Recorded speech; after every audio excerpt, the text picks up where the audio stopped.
Hello, and welcome back to Sleepless Survival. Tonight's story is a long one, so settle in, get comfortable, and let me tell you about 5 ordinary teenagers who lived through the end of the world. Before we begin, I want to ask you something. Leave a comment below and tell me, what city are you listening from tonight? Is it a quiet suburb like the one we're about to visit? A place where the streets are lined with maple trees, where Friday night football games feel like the center of the universe, where everyone knows everyone, and nothing ever really changes? Because that's where tonight's story begins. In a place exactly like that, Eaglesville, Illinois. Population 24,000, Middle America. The kind of town you drive through on your way somewhere else and never think about again. But for 5 friends, 5 high school seniors in the summer of their last year together, Eaglesville was the entire world. And then, one afternoon in August, that world ended. Tonight, we're going to explore one of the most haunting survival scenarios imaginable. What if the apocalypse didn't happen in some distant city or foreign land? What if it happened right here, in your hometown, on a sunny Tuesday, while you were just living your normal life? What if the only thing standing between you and oblivion was a storm drain behind your high school? If you enjoy these kinds of stories, real survival scenarios told like bedtime tales, please hit that like button and subscribe. We've got dozens more stories like this one waiting for you. And now, let's begin. Close your eyes if you'd like. Picture a summer evening, the smell of fresh-cut grass, the distant crack of a baseball bat, sprinklers hissing in the golden light. This is Eaglesville, Illinois. This is where it all began. Eaglesville sits in the heart of Illinois farm country about 90 miles southwest of Chicago. It's the kind of place where everyone leaves their doors unlocked, where the biggest excitement is the opening of a new Dairy Queen, where high school football is a religion and Friday nights belong to the stadium lights. The town spreads out in neat grids, oak-lined streets with names like Maple Avenue and Lincoln Drive. There's a main street with a hardware store that's been there since 1947, a diner called Rosie's where the coffee is always hot and the pie is always fresh. A single stoplight at the center of town that blinks yellow after 10 p.m. In the summer of that final year, Eaglesville looked exactly as it always had. Kids rode bikes through the twilight. Parents washed cars in driveways. The air smelled like charcoal and chlorine from backyard pools. If you drove through town that August, you'd see nothing out of the ordinary. Nothing to suggest that in 3 weeks, this place would become a graveyard. But if you listened closely, if you paid attention to the adults talking in hushed voices at the grocery store, or the way the evening news seemed heavier than usual, you might have felt it. A tension in the air, a sense that something somewhere was coming undone. Most people didn't notice, but 5 friends did. They called themselves the Basement Boys, though that name was a joke from middle school that had somehow stuck. They'd been best friends since 6th grade, the kind of friendship formed in the trenches of dodgeball games and group projects, strengthened by 1,000 late nights playing video games and talking about nothing and everything. There was Jack Brennan, 17 years old, tall, lean, with perpetually messy brown hair and a habit of overthinking everything. Jack was the planner, the one who read survival blogs and watched documentaries about disasters. His bedroom walls were covered with maps. His browser history was full of searches like how to purify water and what to do in a nuclear attack. His friends teased him for it. But Jack couldn't help it. He'd always been the kind of person who needed to be prepared, who lay awake at night thinking about worst-case scenarios. Then there was Ryan Kowalski, also 17, shorter than Jack, stocky and strong from years of playing linebacker on the football team. Ryan was the optimist, the one who could find the bright side of anything, who laughed easily and made everyone else laugh too. He believed in people, believed things would work out. Even when they didn't, Ryan found a way to keep moving forward. His dad worked at the grain elevator on the edge of town. His mom taught second grade. Ryan was the kind of kid who'd grow up, stay in Eaglesville, and raise a family in the same house he grew up in. That was the plan, anyway. Third was Danny Chen. Quiet, thoughtful, with dark eyes that seemed to see more than he ever said out loud. Danny was the artist. He filled sketchbooks with drawings, landscapes, portraits, strange abstract shapes that didn't mean anything to anyone but him. He was good, really good. His art teacher said he could get a scholarship, maybe move to Chicago or New York. But Danny never talked about leaving. He liked Eaglesville, liked the quiet, liked the way the light hit the cornfields at dusk. Fourth was Ben Hargrove, the skeptic, the one who questioned everything, who never took anything at face value, who argued just for the sake of arguing. Ben was sharp, whip-smart, with a sarcastic sense of humor that could cut deep if you weren't ready for it. He read everything: philosophy, history, science fiction. He wanted to be a lawyer, or maybe a journalist, something where he could use words as weapons. Ben's parents had divorced when he was 10, and he split his time between two houses on opposite sides of town. He never talked about it, but you could tell it shaped him, made him harder, made him careful about who he trusted. And finally, there was Ethan Morse, the quiet one, the youngest of the group by a few months, still 16 that summer. Ethan was small, wiry, with blonde hair that fell into his eyes. He didn't talk much. When he did, people listened, because Ethan never wasted words. He was the kind of kid who could fix anything: radios, bikes, old lawnmowers. His dad was a mechanic, and Ethan had grown up in the garage, learning how things worked. While the others talked, Ethan tinkered, took things apart, put them back together, understood the world through his hands. These five. These were the basement boys. They spent that last summer the way they'd spent every summer: at each other's houses, at the park, at the swimming pool. They talked about senior year, about college applications and football season and whether they'd still be friends in 10 years. They argued about movies and music and which pizza place in town was better. Normal things. The things that mattered before the world ended. But underneath it all, there was something else. A current of unease that none of them could quite name. Jack felt it most acutely. He watched the news obsessively, read articles about rising tensions overseas, about missile tests and diplomatic failures. He tried to talk to his friends about it, but they mostly shrugged it off. "You worry too much," Ryan would say, clapping him on the shoulder. "It's not going to happen here, man. This is Eaglesville." And maybe Ryan was right. Maybe it wouldn't happen here. But Jack kept a go-bag in his closet, just in case. It started small, easy to ignore if you wanted to.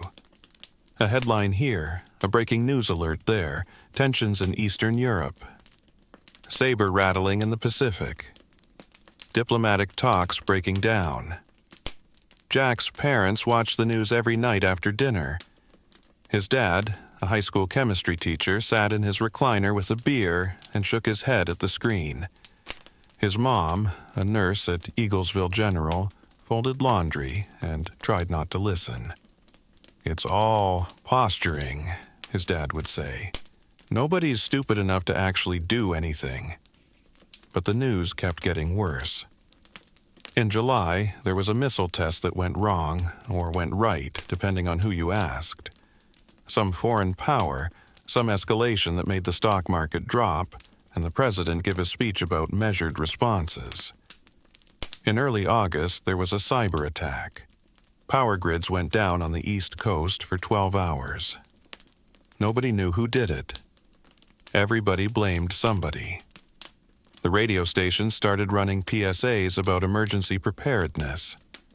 What to do in case of an attack, where the nearest fallout shelters were, how to stockpile supplies. Most people in Eaglesville laughed it off. Bunch of fear-mongering, they said, trying to sell emergency kits. But some people listened. Hardware stores sold out of duct tape and plastic sheeting. The grocery store ran low on bottled water. Jack's mom came home one night with extra canned goods. Just in case, she said, though she didn't say in case of what.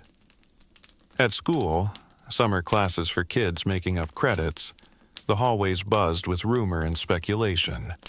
Somebody's uncle who worked for the government said something big was coming. Somebody's cousin in the military got called up for deployment. Somebody heard that the president was building bunkers under the White House. Most of it was nonsense, but some of it felt true. Jack printed out articles and showed them to his friends. Ryan skimmed them and shrugged. Ben argued that it was all propaganda. Danny sketched mushroom clouds in his notebook and didn't say anything. Ethan asked quiet, practical questions.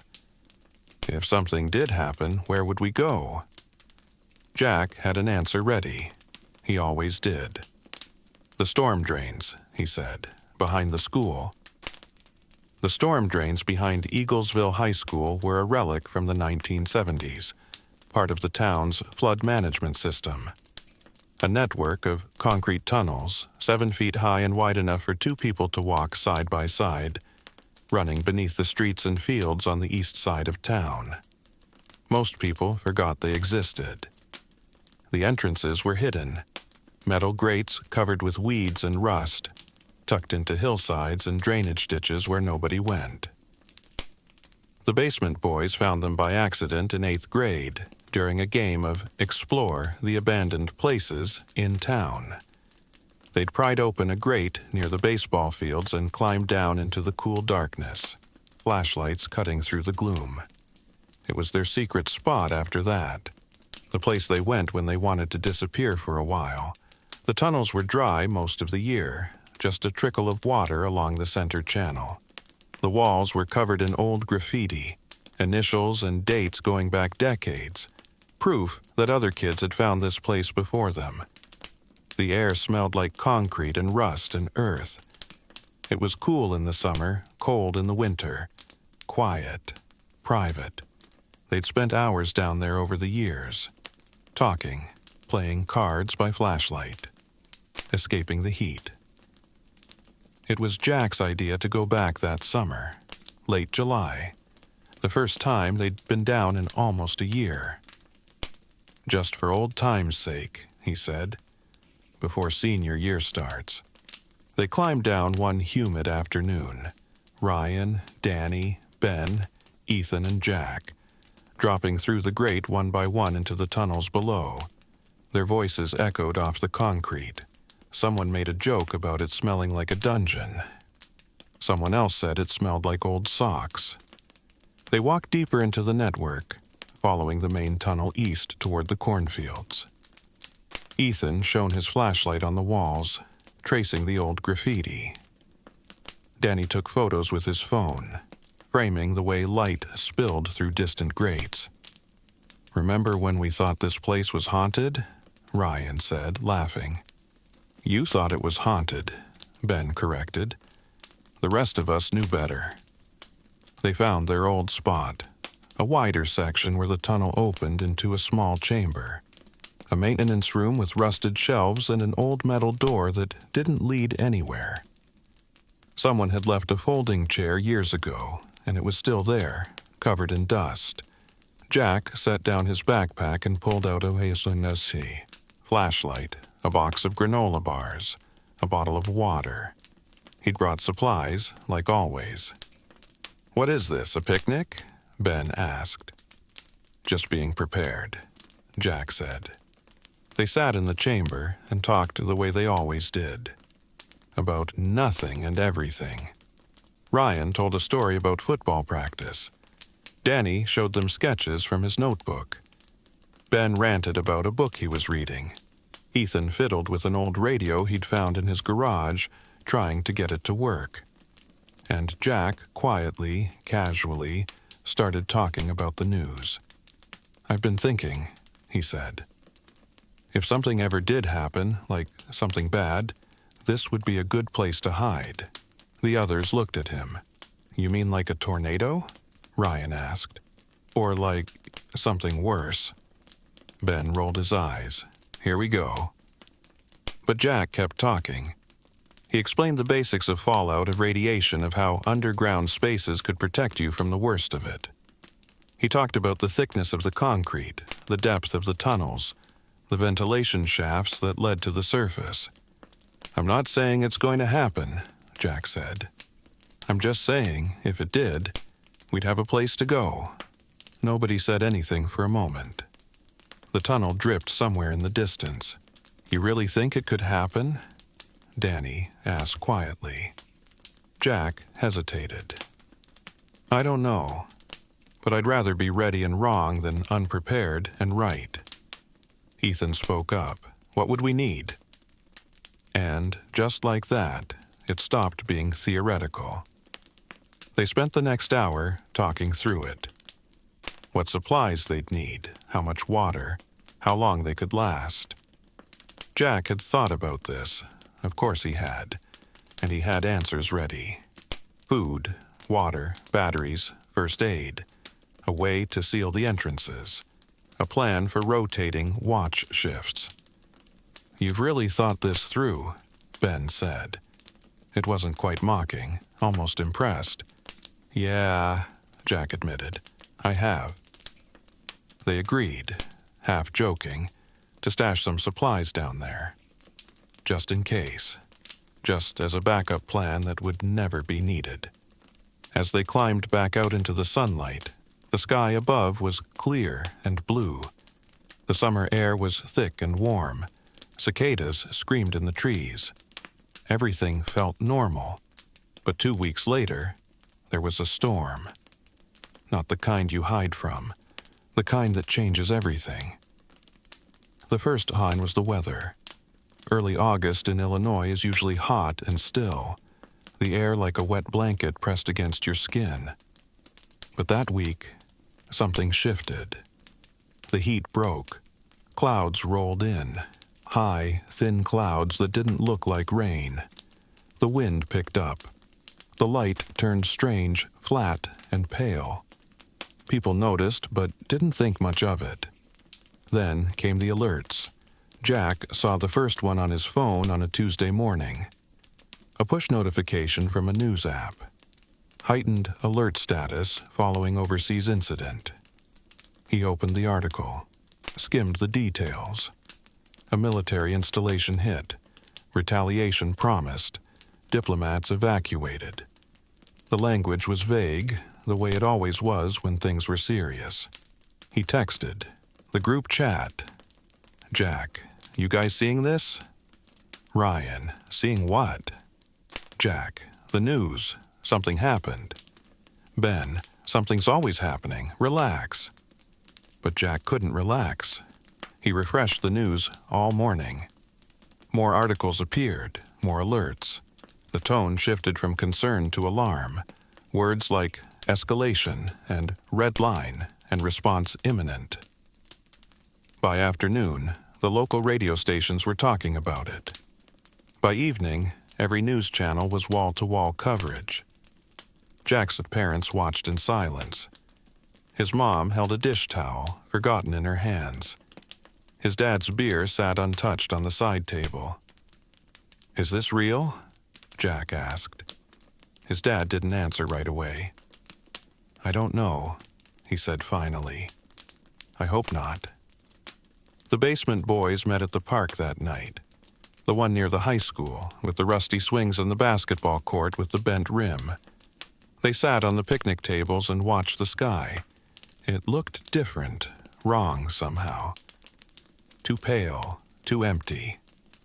My dad's talking about going to my aunt's place in Wisconsin, Ryan said. Says we might leave tomorrow. My mom's freaking out, Danny added. She keeps filling the bathtub with water. Ben lit a cigarette, something he'd started doing that summer, though he always said he was quitting. It's not going to happen, he said. They're just trying to scare people. But he didn't sound convinced. Ethan sat on the edge of the table, legs dangling, staring at the horizon. "Do you hear that?" he asked. They all went quiet. At first, there was nothing, just the wind, the rustle of leaves, a dog barking somewhere far away. Then they heard it, a low rumble, distant, like thunder, but not quite, deeper, wrong. "What is that?" Ryan asked. Jack stood up, his heart pounded. "I don't know." The sound faded, came back, faded again. "Could be a plane," Ben said. "Or, it's not a plane," Jack said. They listened for another 10 minutes. The sound came and went, always distant, always low, like the earth itself was groaning. "Maybe we should go home," Danny said quietly. They split up, biked home through streets that felt too empty, too quiet. Lights were on in every house, faces in windows. Families gathered around televisions. Jack barely slept that night. He kept his phone next to his pillow, refreshing the news. The headlines got worse. "Strike authorized. Countdown to response. Prepare for impact." At 3 in the morning, his phone buzzed, a text from Ryan. "Ryan, you awake?" Jack, "Yeah." Ryan, "I'm scared." Jack, "Me too." Ryan, "Think we should do it?" "The storm drain thing." Jack, "I don't know, maybe."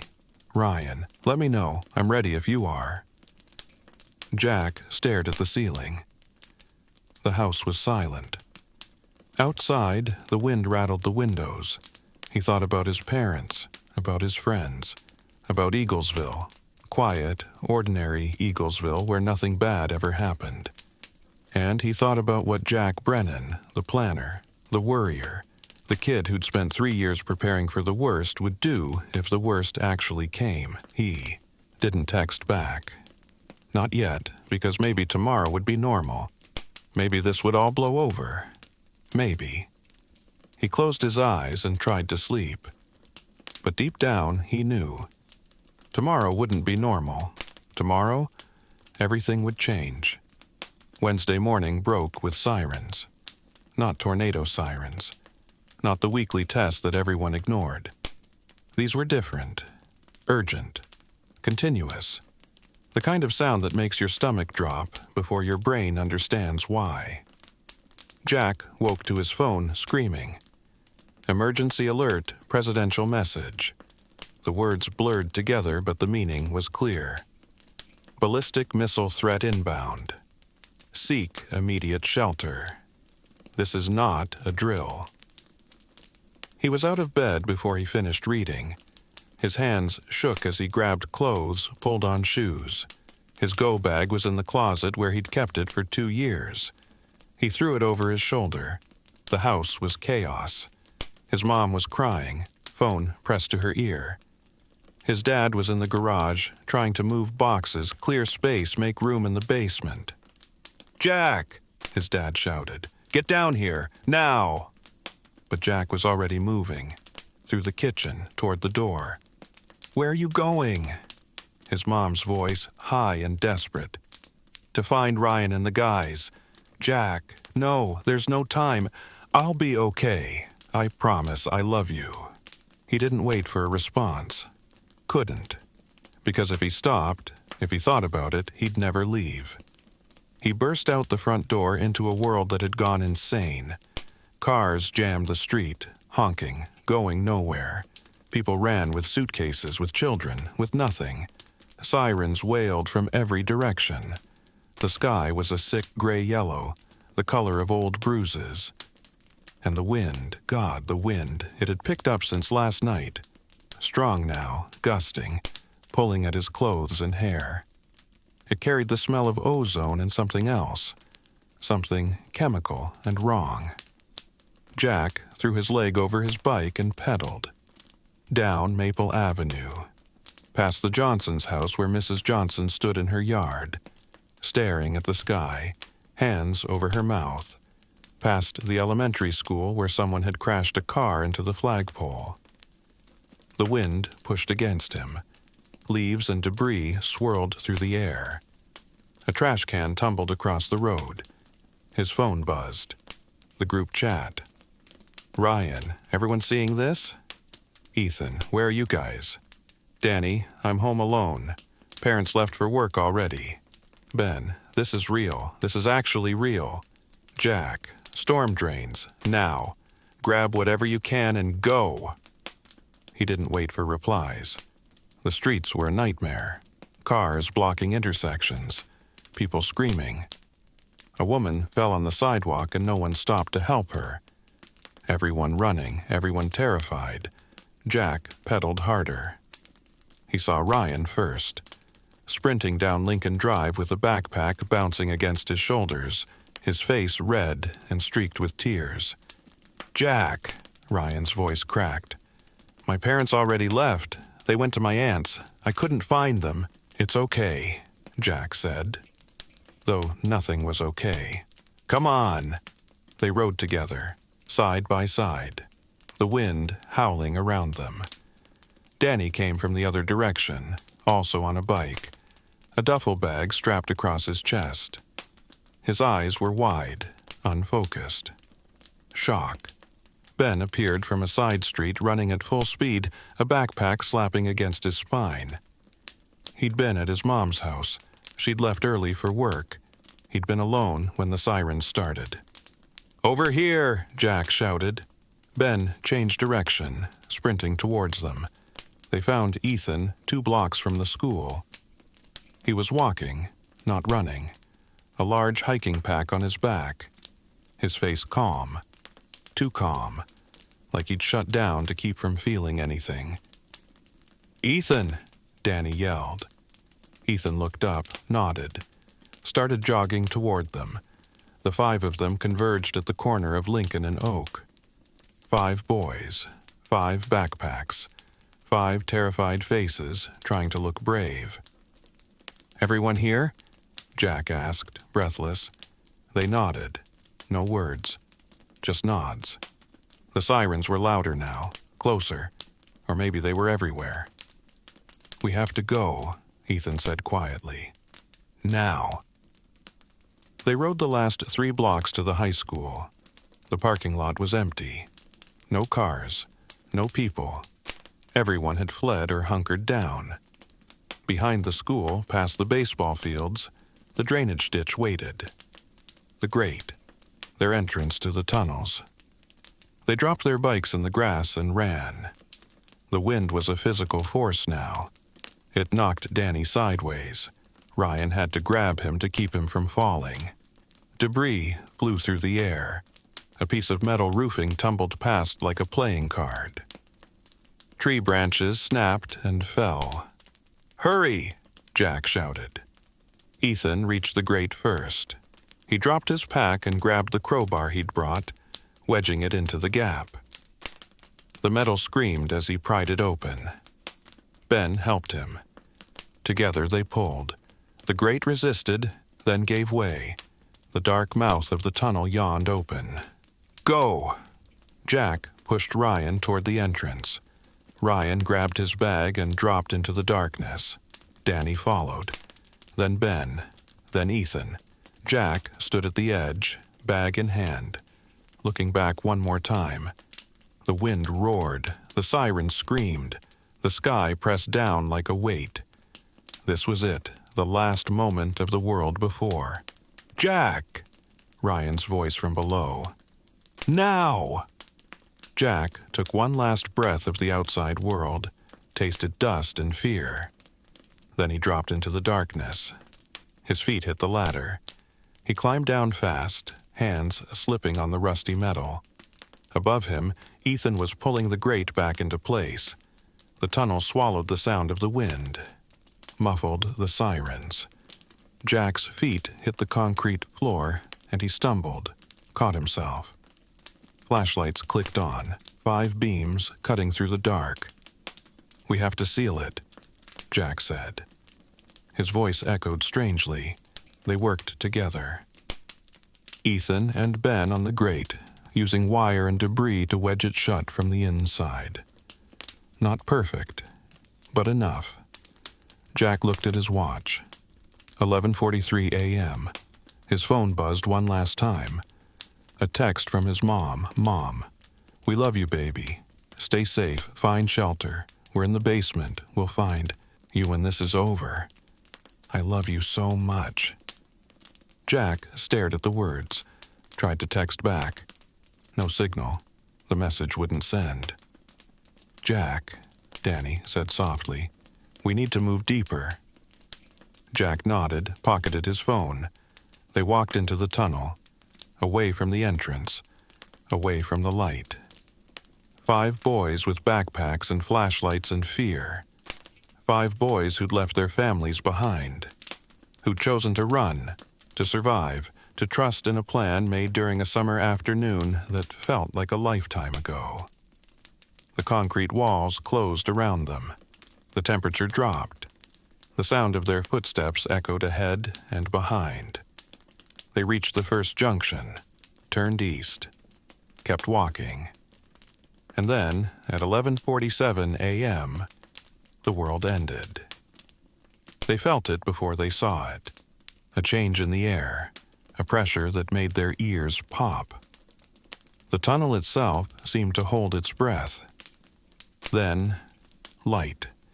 Even underground, even through layers of concrete and earth, they saw it. A brightness that turned the darkness into noon. It lasted 3 seconds. The light faded, and then the ground shook. Not a tremor, not an earthquake. Something worse. The tunnel floor bucked and heaved. The walls groaned. Dust and chunks of concrete rained from the ceiling. Ryan fell to his knees. Danny grabbed the wall to steady himself. Ethan crouched low, covering his head. Ben pressed himself against the concrete, arms over his face. Jack stood frozen, flashlight beam dancing wildly as his hand shook. The shaking went on, 30 seconds, a minute, the longest minute of their lives. When it stopped, the silence was absolute. No wind, no sirens, no sound from above. Just the 5 of them breathing hard in the darkness. "Is everyone okay?" Jack's voice came out as a whisper. 4 flashlight beams swung toward him. 4 faces, pale and shocked. "Yeah," Ryan said. "I think so." Danny nodded. Ben gave a shaky thumbs up. Ethan just stared, processing. They stood there for a long moment, no one knowing what to say, what to do. "We should keep moving," Ethan said finally. "Get to the maintenance room." They walked deeper into the tunnels, past graffiti-covered walls and rusted pipes, their flashlights the only light in a world gone dark. Behind them, above them, Eaglesville burned. But down here, in the cool, concrete silence, 5 friends walked toward an uncertain future. And they survived, for now. Let me tell you what it felt like. Because the moment between normal and catastrophe, the moment when you have to run, have to choose, have to act, that moment defines everything that comes after. For Jack, it was instinct. Pure animal instinct. His brain shut off and his body took over. Grab the bag, out the door, onto the bike, pedal. The streets were chaos. Cars everywhere, honking, crashing into each other in their panic to escape. But escape to where? There was nowhere to go, nowhere safe. Some people ran to their basements. Jack saw them. families huddled on porches, parents carrying children down cellar stairs, the look on their faces when they realized their basement might not be enough. Some people got in their cars, tried to drive. The roads were already jammed. Cars abandoned at angles, doors left open, engines still running. Some people just stood there, frozen, overwhelmed by the impossibility of what was happening. And some people ran to the places they'd prepared, the places they'd planned. Jack had planned for this, thought about it, dreamed about it in nightmares that woke him at 3 a.m. He knew exactly where to go, exactly what to do. The storm drains, behind the school. That was the plan. He found Ryan first, running down the street like his life depended on it. Because it did. Ryan's face was streaked with tears. His backpack bounced against his shoulders. He'd grabbed whatever he could. Clothes, food, his phone, a picture of his family. His parents had left early that morning. His dad to the grain elevator. His mom to the elementary school where she taught. When the alerts started, they'd tried to call him, but the lines were jammed. They'd texted, told him to go to the basement, stay there. They'd come home as soon as they could. But Ryan knew there wasn't time, knew the basement wouldn't be enough, so he'd grabbed his bag, the one Jack had made him pack weeks ago, the one he'd thought was paranoid, and he'd run. Danny's parents had left even earlier. His mom worked at a hospital in the next town over. His dad was on a business trip in Springfield. Danny had been alone when the sirens started. Alone when his phone lit up with emergency alerts. He'd tried to call them, couldn't get through. Left a voicemail. "Mom, Dad, I'm okay. I'm going somewhere safe. I love you. I'll find you when this is over." Then he'd grabbed his duffel bag, the one with his sketchbooks and pencils, the things that mattered most, and he'd run. Ben had been at his mom's house. She'd left for work at 7:30. He'd been sleeping in, enjoying the quiet. The sirens woke him. He'd jumped out of bed, grabbed his phone, seen the alerts. His hands had shaken so badly he could barely tie his shoes. He'd thrown things in a backpack, random things, whatever he could reach. Food from the pantry, water bottles, a jacket, his laptop. Then he'd remembered Jack's texts from last night. The storm drains. If something happens, that's where we go. He'd run. Ethan's dad was at the garage. His mom was at work. Ethan had been the only one home. He'd packed methodically, like he did everything. Tools, food, water. The shortwave radio, a thermal blanket. He'd left a note on the kitchen table. Simple. Direct. Gone to shelter.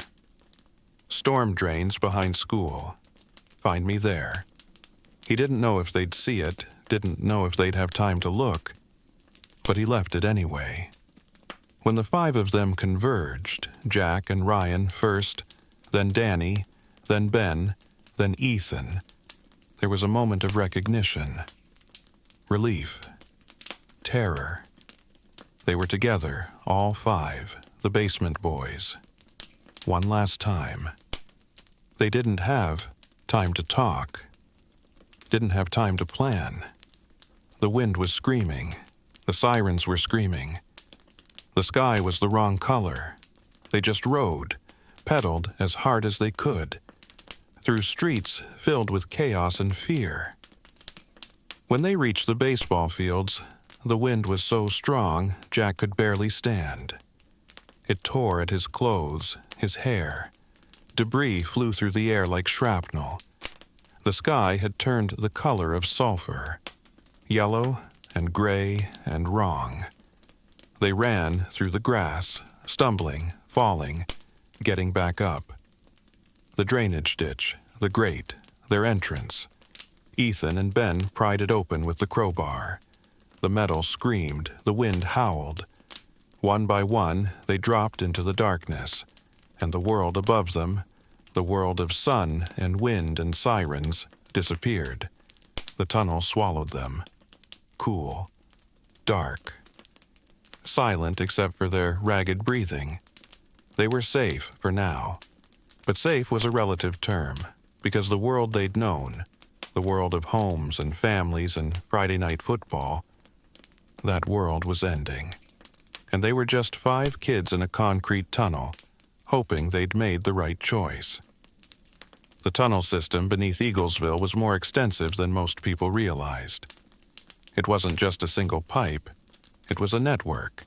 Branches and junctions, side passages and dead ends, stretching for miles beneath the eastern half of town. Built in the 70s to handle spring flooding, designed by engineers who'd left the project before it was finished. Some sections were mapped, others weren't. The basement boys knew parts of it. Not all, just the main branches they'd explored over the years. The entrance they used was 50 yards from the baseball diamond, hidden in a drainage ditch overgrown with sumac and wild grass. The grate was heavy, rusted at the hinges, marked with their initials carved into the frame years ago. The drop was 8 feet. A metal ladder bolted to the concrete slick with moisture and decades of algae. Then you were in the main tunnel, 7 feet high, 6 feet wide, running east to west. The floor sloped gently downward. A channel in the center, dry now except for a thin trickle of water. The walls were tagged with graffiti going back to the 80s. Initials, dates, crude drawings, messages like Eaglesville High Class of '91 and Mike was here. Layers of history. Proof that people had always found this place, always claimed it as their own. The air was cool. Always cool, even in summer. It smelled like wet concrete and iron and earth. Not unpleasant, just strange. The smell of a place not meant for people.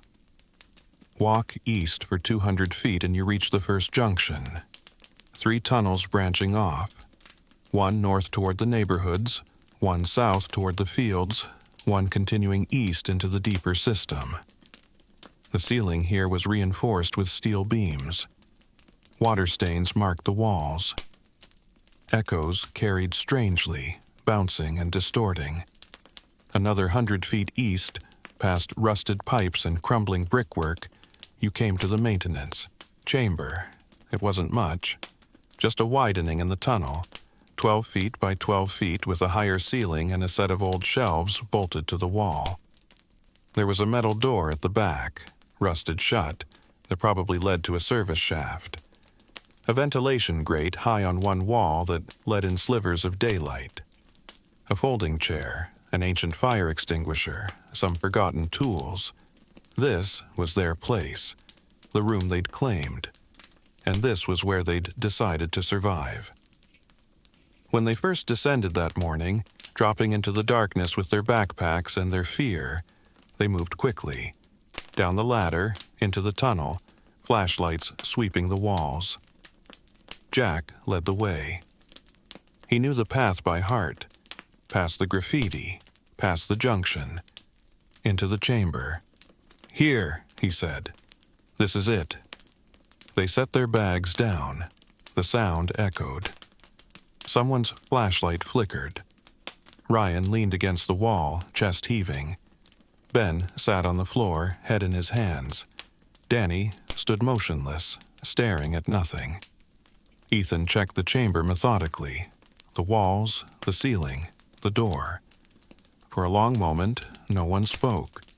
They just breathed, processed, tried to understand what had just happened. Then Jack pulled out his watch, checked the time. 11:51 a.m. "We need to seal the ventilation shaft," he said. His voice was steady, practical, because if he let himself feel, really feel, he'd fall apart. They worked in silence. Ethan climbed up on Ryan's shoulders to reach the vent. Used plastic sheeting from Jack's pack and duct tape to cover it.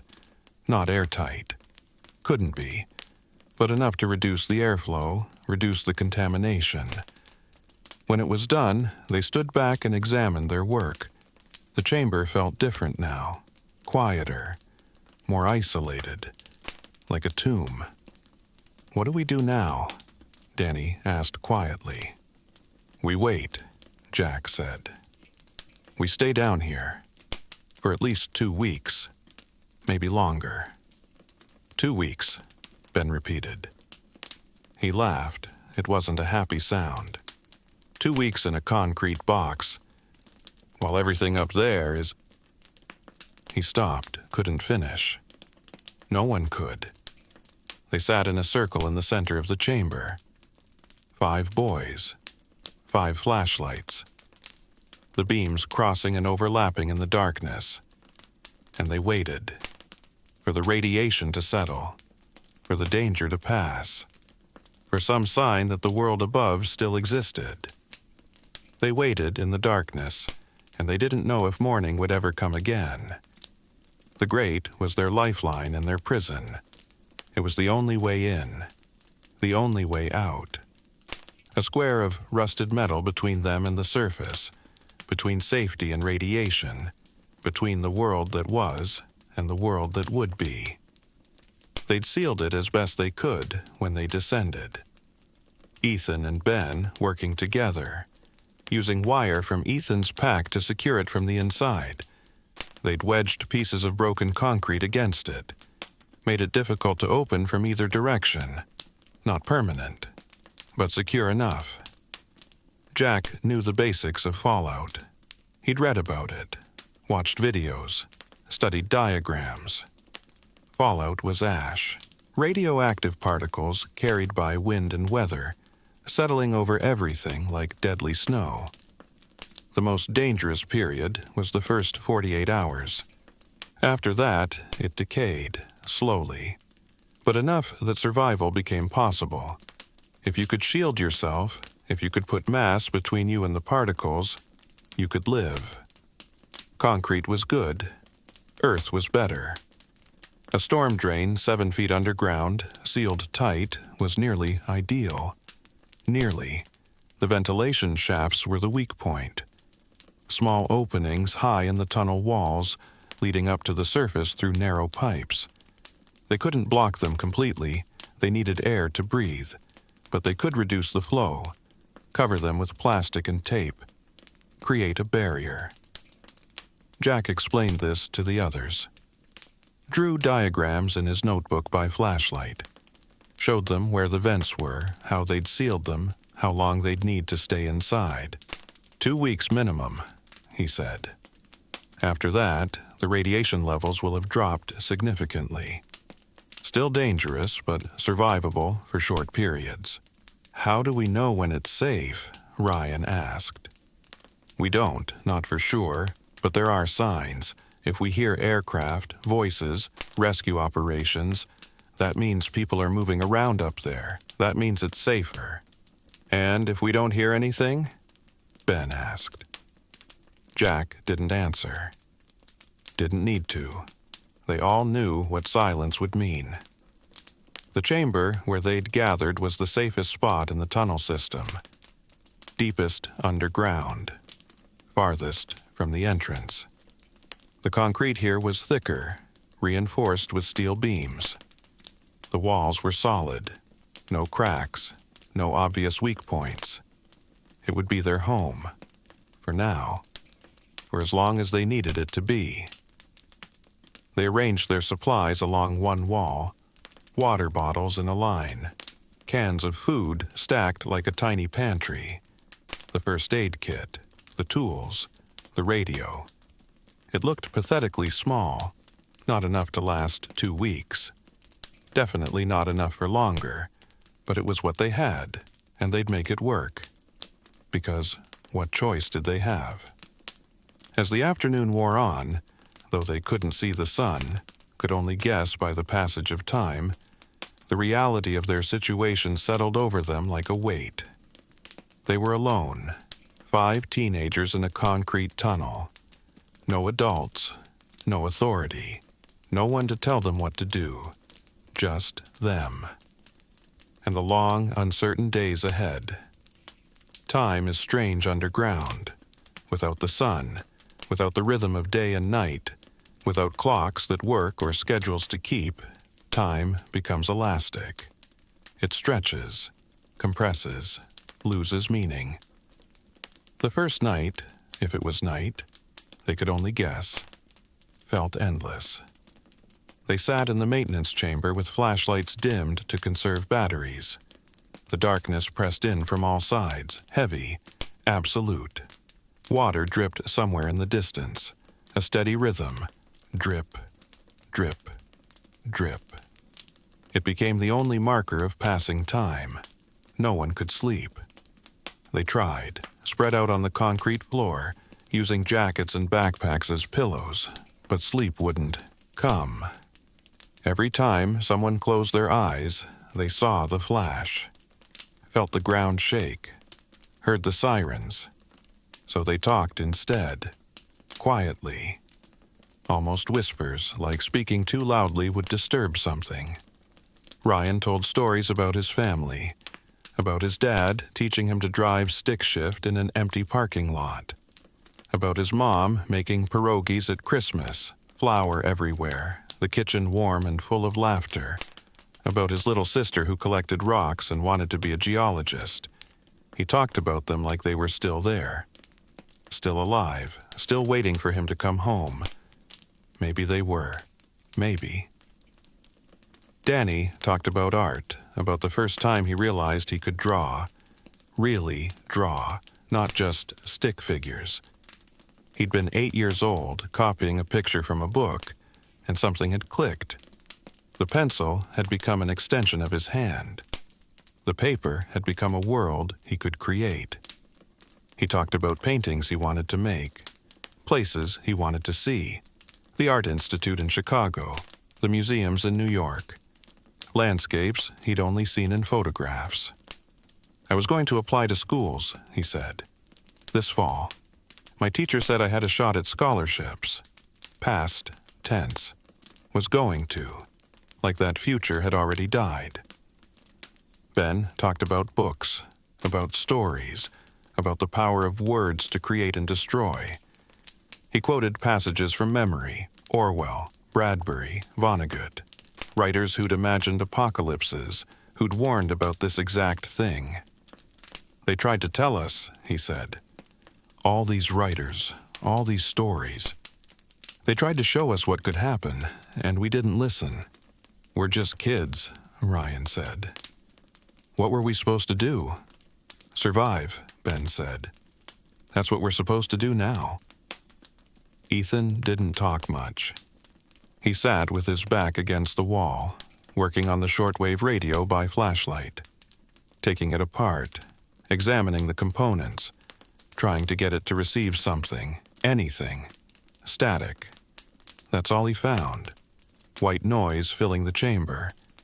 But he kept trying, because trying meant there was still hope. Jack wrote in his notebook, a log, an account.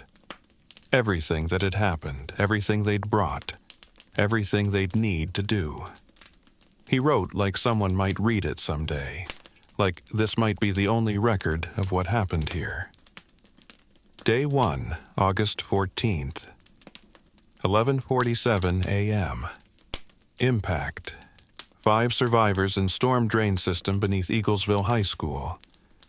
Jack Brennan, Ryan Kowalski, Danny Chen, Ben Hargrove, Ethan Morse.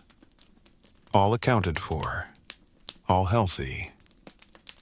Current supplies, approximately 10 gallons water, 30-plus cans of food, various other supplies.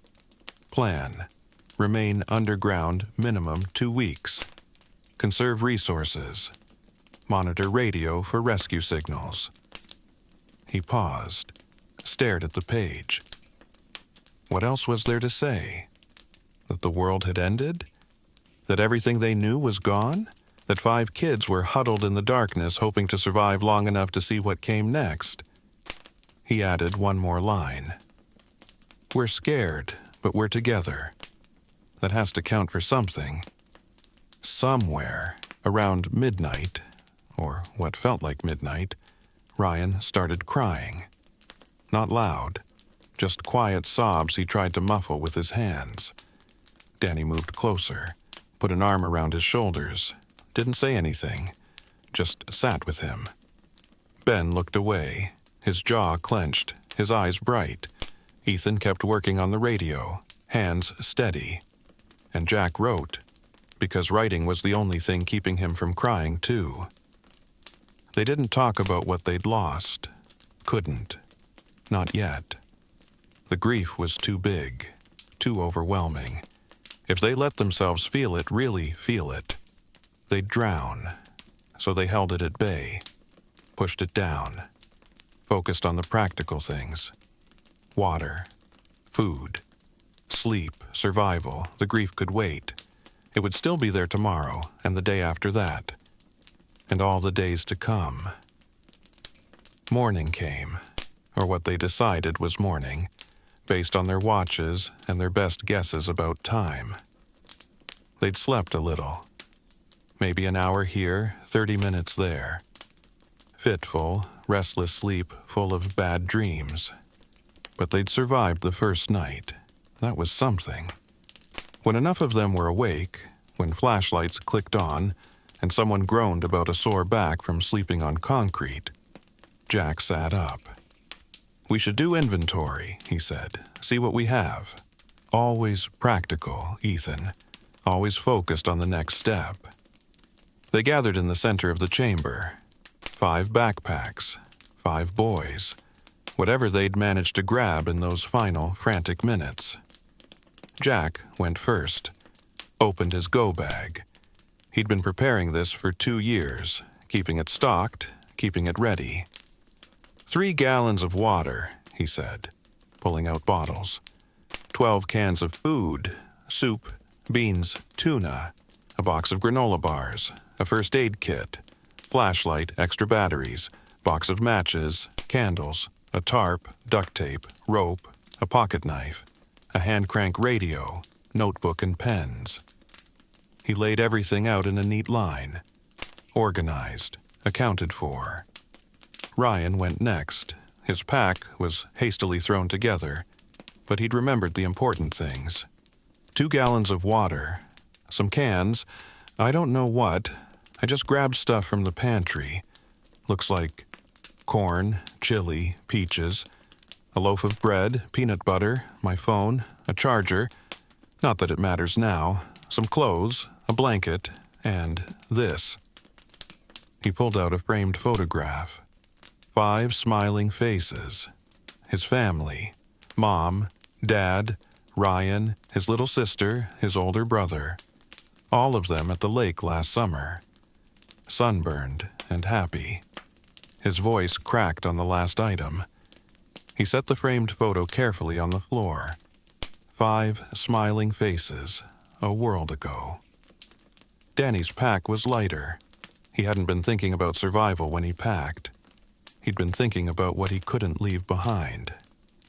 1 bottle of water, a box of crackers, my sketchbook, pencils, charcoal, my phone, and that's it. He looked embarrassed, ashamed that he hadn't brought more practical supplies. "It's okay," Jack said. "We'll share everything." Ben went next. His pack was a chaotic mix, things grabbed in panic, things thrown in without thought. A gallon of water, maybe 2. I brought a big jug, some cans. Ravioli, I think, beans, soup, a bag of chips, probably crushed. A jacket, my laptop, don't ask me why, just instinct, a book, flashlight, some batteries, and this. He pulled out a pack of cigarettes and a lighter. "Seriously?" Ryan said. "Shut up, I might need them." "We're in an enclosed space, you can't—" "I know. I'm not stupid, but I brought them anyway." Ethan went last. His pack was the heaviest, carefully organized, everything in its place. 4 gallons of water. I brought the big camping jugs. A bunch of cans, vegetables, soup, stew, some dried fruit. beef jerky, energy bars, a thermal blanket, a multi-tool, my dad's shortwave radio, extra batteries, a flashlight, a headlamp, wire, screwdrivers, pliers, a roll of electrical tape, and these. He pulled out a box of water purification tablets and a small camping stove with fuel canisters. The others stared. "How did you fit all that?" Danny asked. "Big pack, and I've been preparing, sort of, since Jack started talking about this stuff." Jack felt a surge of gratitude, of relief. Ethan had listened, had prepared, had thought ahead. "Okay," Jack said. "Let's count it all." They did the math, pooled their resources, took stock. Total water, approximately 11 gallons. Maybe 12 if they conserved the big jugs. Total food, 40-some cans, plus crackers, bread, peanut butter, granola bars, jerky, dried fruit. Maybe 3 weeks' worth if they rationed carefully. Maybe more if they stretched it. Other supplies, flashlights, batteries, candles, matches, first aid kit, tools, radio, purification tablets, camping stove, thermal blanket, rope, duct tape, plastic sheeting. It wasn't much, but it was more than nothing. And right now, more than nothing felt like a miracle. "We need to ration," Jack said. "Make this last as long as possible. 1 bottle of water per person per day. 1 meal, snacks as needed." "That's not enough water," Ben said. "We need more than that." "Then we find more. There's water in the tunnels. Runoff, condensation. We can purify it. But until we do, we conserve what we have." They agreed, made a plan, divided the supplies into daily rations, marked everything in Jack's notebook. Day 1 inventory, complete. Day 1 rations, distributed. Day 1 of the rest of their lives, begun. Jack had learned about the rule of 3 from a survival video on YouTube. A guy in camouflage talking about priorities in a wilderness survival situation. 3 minutes without air. 3 hours without shelter. 3 days without water. 3 weeks without food. It was a hierarchy of needs, a way to prioritize when everything was falling apart. Right now, they had air. The tunnels were ventilated. Not well, but enough. They could breathe. They had shelter. The concrete kept them safe from radiation, from the elements, from whatever was happening above. They had water. Not much, but some. Enough for a few days if they were careful. And they had food. Enough for maybe 3 weeks if they rationed. So they were okay, for now. But Jack knew that okay was temporary. They'd need more water soon. And more food eventually. And they'd need to figure out how to get those things without leaving the tunnels. He explained the rule of 3 to the others. Drew diagrams in his notebook. Showed them the hierarchy. "Water is our biggest concern," he said. "We can last weeks without food, but without water, we're dead in the 3 days, maybe 4 if we're lucky." "So, where do we get water?" Ryan asked. "The tunnels. There's runoff from rain, condensation on the pipes. Maybe a groundwater seep somewhere. We find it, we purify it, we drink it." "And if it's contaminated?" Ben asked. "If there's radiation in the water?" "The purification tablets should help, and boiling. Heat kills most pathogens, breaks down some compounds. It's not perfect, but it's better than nothing." "And if it's not enough?" Jack didn't answer. Because he didn't have an answer. They'd have to hope it was enough. Hope was all they had.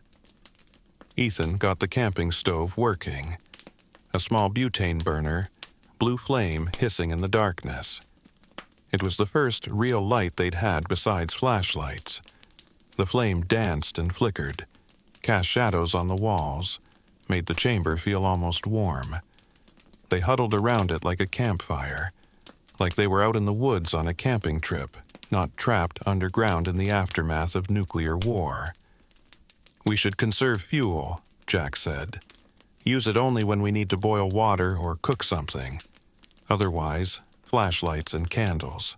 They agreed. Ethan shut off the stove. The flame died. The chamber returned to the dim glow of LED flashlights. "How long do the batteries last?" Danny asked. "Depends. Maybe 20 hours of continuous use for the good ones, less for the cheap ones. So we conserve those too." "Everything," Jack said. "We conserve everything." It was a mantra, a rule. The way they'd survive. Conserve, ration, make it last. Because they didn't know how long they'd be down here. 2 weeks? 3? A month? Longer? No one wanted to think about longer. The tunnels were never truly silent. There was always something, a drip, a creak, the whisper of air moving through the ventilation shafts, the distant rumble of settling concrete, and sometimes other sounds, strange sounds that didn't fit. Ethan heard them first. It was the second day, or what they thought was the second day. Hard to tell without sunlight, but according to their watches, about 30 hours had passed since the blast. They were sitting in the chamber, eating a ration of cold soup straight from the can, when Ethan held up a hand. "Listen," he said. They went quiet. At first, nothing. Just the usual sounds. Drip, creak, echo.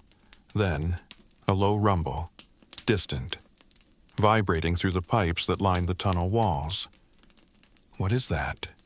Ryan whispered. "I don't know." They listened. The rumble continued. Rose and fell. Almost like rushing water? "Could be the storm drains working," Jack said. "Rain runoff, maybe." "It hasn't rained," Ben pointed out. "Not here, but maybe somewhere upstream. Or maybe it's groundwater shifting." The rumble faded. Stopped. Silence returned. But an hour later, it came back. And this time, it was different. Not water. Not settling concrete. Something else. A boom. Deep and resonant. Like an explosion far away. They all heard it. Looked at each other, wide-eyed. "Was that?" Danny started. "I don't know," Jack said. Another boom. Closer? Farther? Impossible to tell. Sound moved strangely in the tunnels. "Could be another strike," Ben said. "Another bomb." "Or it could be something collapsing," Ethan said. "A building, a bridge, something giving way." They listened for more, but the booms didn't return. Just silence, and the drip of water, and the creak of concrete. Over the following days, they learned to listen, to pay attention to the sounds of the tunnels, to interpret them. The drip meant water, possible source to harvest. The creak meant the concrete was settling. Normal, nothing to worry about. The rumble meant something moving in the pipes. Water, probably. Maybe something else. And the booms, rare, unpredictable, meant the world above was still changing. Still breaking. Still dangerous. They also heard other things. Things they couldn't explain. Voices, maybe. Or the echo of voices. So distant and distorted it was impossible to be sure. Once, Danny swore he heard music. Just a few notes. Gone before he could identify the tune. "You're imagining things," Ben said. Maybe. But he'd heard it, he was sure. Ethan started mapping the sounds, writing them down in Jack's notebook. Time, location, description, building a catalog. Why? Ryan asked. Because patterns matter. If we can predict the sounds, maybe we can understand what's happening up there. It was something to do, something to focus on besides the fear and the waiting. So they listened. And slowly, the tunnels began to speak. On the third day, the first flashlight died. It was Ryan's, a cheap one from the dollar store, barely functional to begin with. The beam had been getting dimmer all morning. Then it flickered. Then it went out. "Damn it," Ryan muttered, shaking it. "Nothing. Save the batteries," Ethan said. "We might be able to use them in something else." They had other flashlights, but the loss still felt significant. A reminder that everything down here had a limit. Everything would eventually run out. They needed to be smarter about light. Jack had brought candles, thick emergency candles that burned for hours. They started using those instead, saving the flashlights for when they needed to move through the tunnels. The candlelight was different from the flashlights. Warmer, softer. It flickered and danced, casting shifting shadows on the walls. It made the chamber feel almost cozy, almost safe. They arranged the candles in a circle in the center of the room, sat around them like they were sitting around a campfire. The similarity wasn't lost on any of them. "Feels like camping," Ryan said quietly. "Yeah," Danny agreed. "Except for the whole nuclear holocaust thing." Ben laughed, a short, bitter sound. "Yeah, except for that."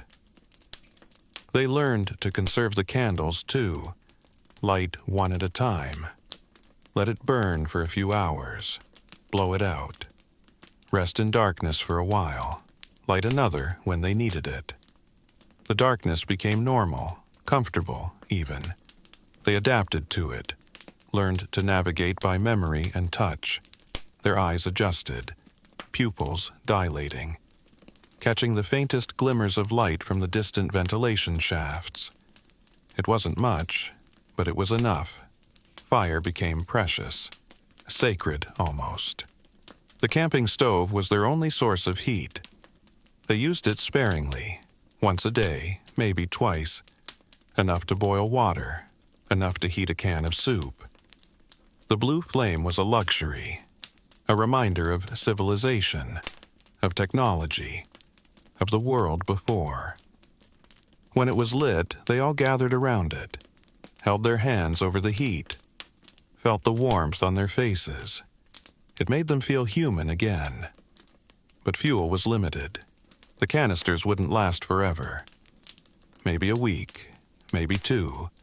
After that, they'd have to find another way. Ethan suggested making a fire pit, using debris from the tunnels, burning whatever they could find. "The smoke would kill us," Jack said. "No ventilation. We could rig something, channel it up through one of the shafts. Maybe, if we had to." They filed the idea away. A backup plan, a last resort. For now, they had the stove and the candles and the flashlights. For now, they had light. And in the darkness of the tunnels, light was everything. The second day, without sun. Ethan kept track of time, checked his watch obsessively, marked the hours in Jack's notebook. 48 hours since impact. 2 days without sun. 2 days underground.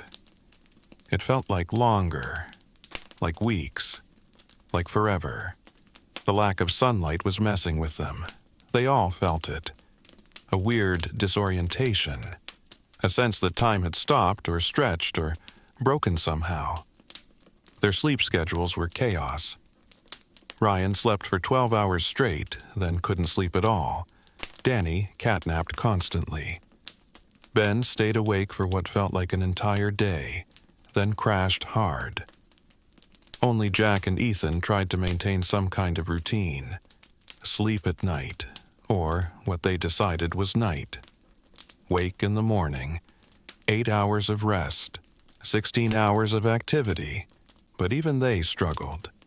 Without the sun, without the rhythm of day and night, their bodies didn't know what to do. They talked about going outside, just for a moment, just to see the sky. Not yet, Jack said. It's too dangerous. The radiation levels are still too high. How do you know? Ben challenged. I don't, not for sure, but the first 48 hours are the worst. We wait at least a week, minimum. A week, Ben repeated. 7 days without seeing the sun. We can do it. But Jack wasn't sure they could. Wasn't sure he could. He missed the sun more than he'd expected. Missed the feel of it on his face. The warmth, the light. The simple knowledge that it was there, above him, marking the passage of time. Down here there was no time. Just an endless present. A gray monotony of concrete and darkness and waiting. Hunger arrived on the second day. Not the gnawing, desperate hunger of starvation. Just the regular, ordinary hunger of bodies that needed fuel. They ate their rations, 1 can per person, divided evenly, eaten cold because they were conserving fuel. Cold soup, cold beans, cold whatever. It wasn't satisfying, but it was something. Ryan stared at his empty can like he wanted to lick it clean. I'm still hungry, he said. We're all hungry, Ben said. Get used to it. How long until we can eat again? Tomorrow, same time. That's not enough. It has to be. They were rationing hard. 1 meal a day, snacks if absolutely necessary. Water carefully measured and distributed. It was sustainable. For a while, but not forever. They'd need to find more food. Eventually, but where? How? Those were problems for later. For when the immediate danger had passed. For now, they just had to endure. And endure they did. On the second night, or what they decided was the second night, Ryan suggested a compromise. 1 person goes up, he said. Just to check, see if it's safe, see what's out there. No, Jack said immediately. Why not? We need to know. Because whoever goes up might not come back. The radiation, we don't even know if there is radiation. We're just guessing. We felt the blast. We saw the light. There's radiation. Then we send someone in protective gear. We don't have protective gear. Then we make some. Plastic, tape, something. Jack shook his head. It's too soon. We wait. Ryan looked like he wanted to argue, but he didn't. Just nodded, accepted it. But the frustration was building, the cabin fever, the desperate need to know what was happening above them. They all felt it. The urge to climb up, to push open the grate, to see the sky, even if it killed them. Especially if it killed them. Because at least then they'd know. At least then the waiting would be over. On the 4th day, Jack decided they needed to explore. We can't just sit here, he said. We need to know what's around us, where the water sources are, where the exits are, what our options are. The others agreed. Anything to break the monotony. Anything to feel like they were doing something. They divided into pairs. Jack and Ethan would go east, deeper into the system. Ryan and Danny would go west, back toward the entrance.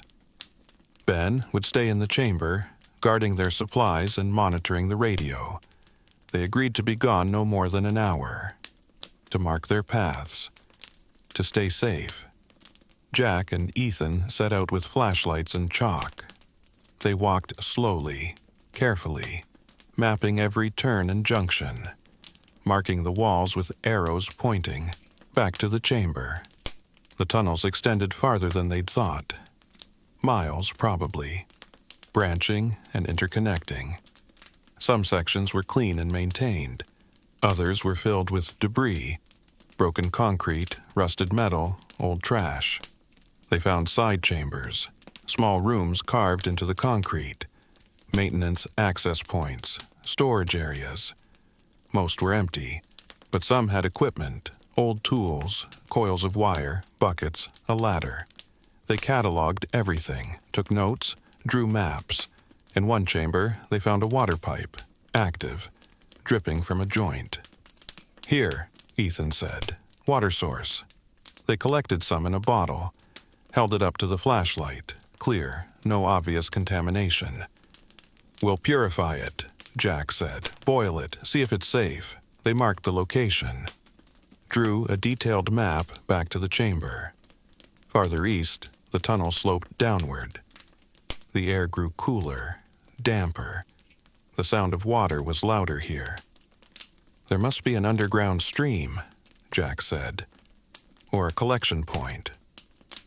They followed the sound, descended a narrow passage, came to a larger chamber, cathedral-like, with a high ceiling and walls slick with moisture.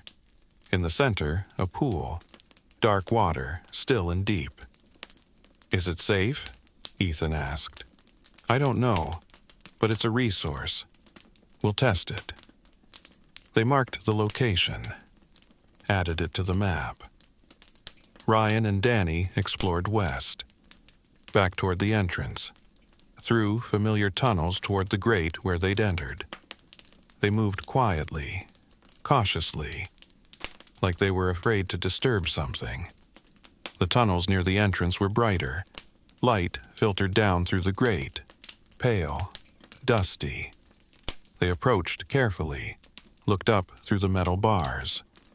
The world above was gray. That was the first thing they noticed. Everything was gray. The grass, the trees, the sky, all covered in ash. Thick ash, inches of it, coating everything like snow. "Jesus," Danny whispered. The wind carried more ash, swirling, dancing, falling endlessly. They couldn't see far. The air was hazy, visibility maybe 20 feet, but they could see enough. The baseball field was unrecognizable. The fences had collapsed. The bleachers had melted, actually melted, twisted metal sagging like taffy. In the distance, where the school should be, there was just rubble, a pile of brick and concrete, smoke rising. "Is anyone alive up there?" Ryan asked quietly. Danny didn't answer. Couldn't. They stood and watched for a long time. Then they turned and walked back to the chamber. When they told the others what they'd seen, no one spoke. They just sat in the candlelight and tried not to think about it. Tried not to imagine what Eaglesville looked like now. Tried not to wonder if anyone else had survived. That night, Jack finished the map. Drew it carefully in his notebook. Every tunnel they'd explored, every chamber, every junction. Water sources, access points, exits. It looked like a maze, a labyrinth beneath a dead town. But it was their maze now, their home, and they'd learn every inch of it, because knowledge meant survival, and survival was all they had left. The search for water. Water became the obsession. They had maybe 3 days left of bottled water. After that, they'd need to find another source. The dripping pipe Jack and Ethan had found was promising, but they needed to test it, make sure it was safe. Ethan set up a water collection system, an old bucket positioned under the drip. A slow, steady accumulation. Drip, drip, drip. It would take hours to fill even half the bucket, but it was something. They boiled the first batch on the camping stove, let it cool, added a purification tablet for good measure. Then Jack tasted it. The others watched, waiting, hoping. He swallowed, made a face. Metallic, bitter, but not terrible. "Will it kill us?" Ben asked. Hopefully not. Give it a few hours. If I'm not sick, it's probably safe. They waited. Jack monitored his symptoms. Stomach cramps, nausea, dizziness. Nothing. He felt fine. By evening, they all drank from the treated water. It tasted awful, but it was drinkable. They had a water source. One problem solved, but they'd need more. The drip was slow, not enough for 5 people long term. So they explored further, followed other pipes, traced the sound of water through the tunnels. Danny found the second source on day 4, a seep in the wall near the northern junction, water trickling from cracks in the concrete pooling on the floor. "Here!" he called out. His voice echoed down the tunnel. Jack came running, flashlight bouncing. He examined the seep, touched the water, sniffed it. "Groundwater," he said. "Could be clean, could be contaminated." They collected a sample, boiled it, purified it, tested it the same way. It tasted better than the pipe water, cleaner, less metallic. Another source secured. Ethan rigged a collection system using a tarp and some wire. Positioned it to catch the seep, funnel it into containers. Crude, but effective. Between the drip and the seep, they could collect maybe 2 gallons a day. Maybe 3 if they were lucky. Not much, but enough. Enough to survive. The pool in the deep chamber remained a mystery. They didn't trust it. Too still. Too dark. Too unknown. "We save that for emergencies," Jack said. "If everything else fails." They marked it on the map. Drew a big question mark next to it. Last resort water. To be used only if desperate. For now, they had options. They had sources. They had a system. And that was more than they'd hoped for. On the 5th day, they found evidence that someone else had been in the tunnels. Ben discovered it. He'd been exploring alone, against Jack's rules, but he didn't care. When he found a side passage they'd missed, narrow, easy to overlook. He followed it, flashlight cutting through the darkness. 20 feet in, he found a shoe, a sneaker, Nike, size 9 or 10. Still tied, just sitting there in the middle of the tunnel. Ben picked it up, examined it. Fresh, not old, not covered in dust or cobwebs. Someone had been here recently. His heart pounded. "Hello?" he called out. His voice echoed away. No response. He kept walking, slower now, more cautious. 10 feet farther, he found more. A backpack, slumped against the wall, partially unzipped. Ben opened it, looked inside. Clothes, a water bottle, empty. Some candy bar wrappers, a phone, dead, wouldn't turn on, and a wallet. He opened the wallet, looked at the ID. Tyler Morrison, age 16. Eaglesville address. A kid from their school, a sophomore.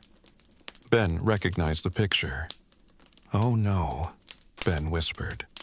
He kept searching, found more, a flashlight, dead batteries, a blanket, a note, written on a torn piece of paper. "I can't find the way back. Too dark. Too lost. If anyone finds this, tell my mom I'm sorry." No date, no signature, just those words in shaky handwriting. Ben's hands shook as he held the note.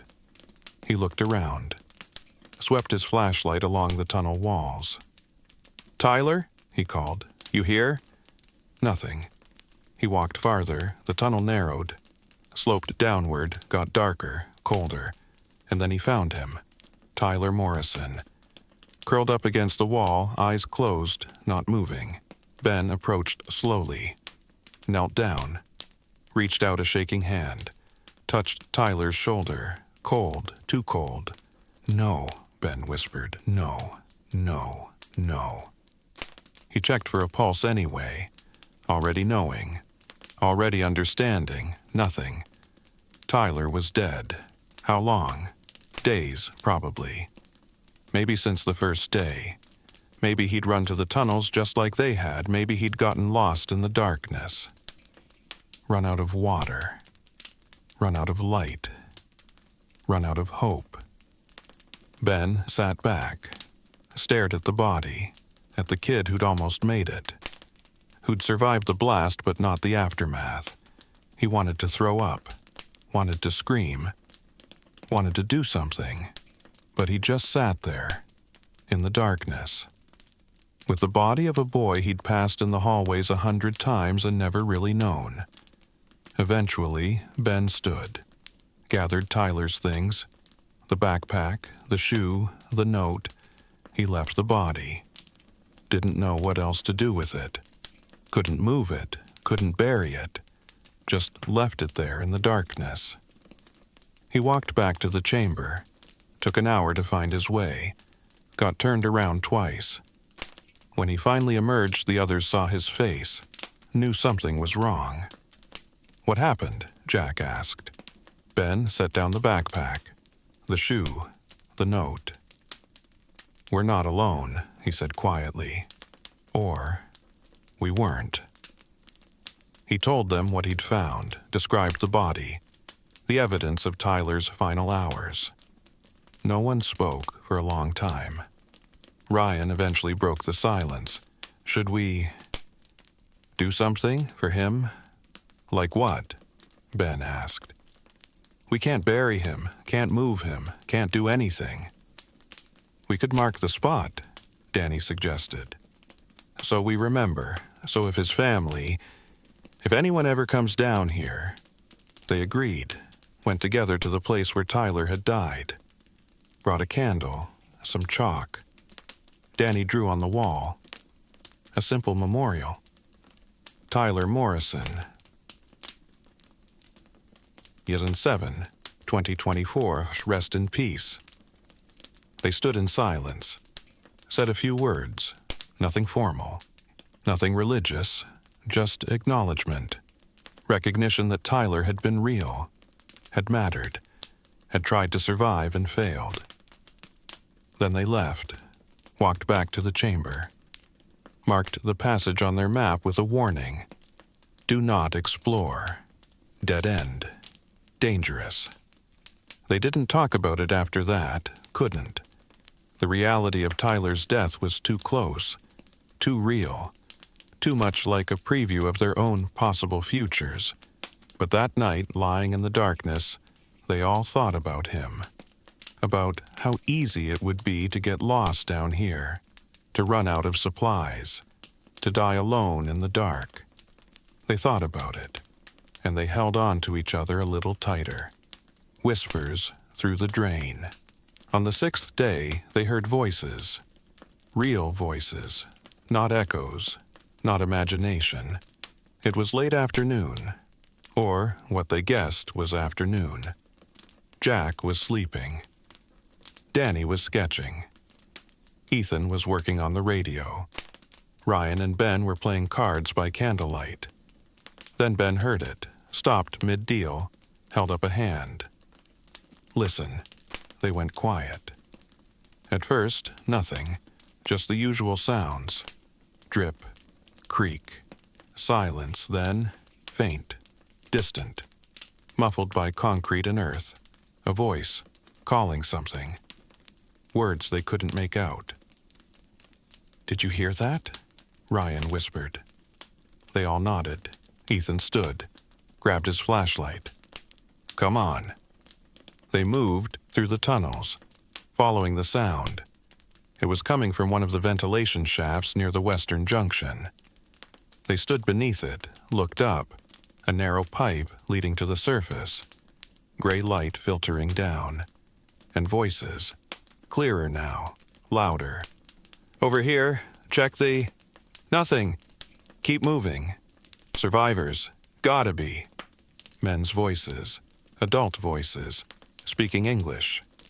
Hope surged through them, electric, overwhelming. "They're looking for survivors," Ryan said. "We have to let them know we're here." He moved toward the shaft, opened his mouth to shout. Jack's hand clamped over his face, hard, silencing him. Ryan struggled, tried to speak. Jack held firm. "Don't," Jack hissed. "Not yet." "What? Why?" "We don't know who they are.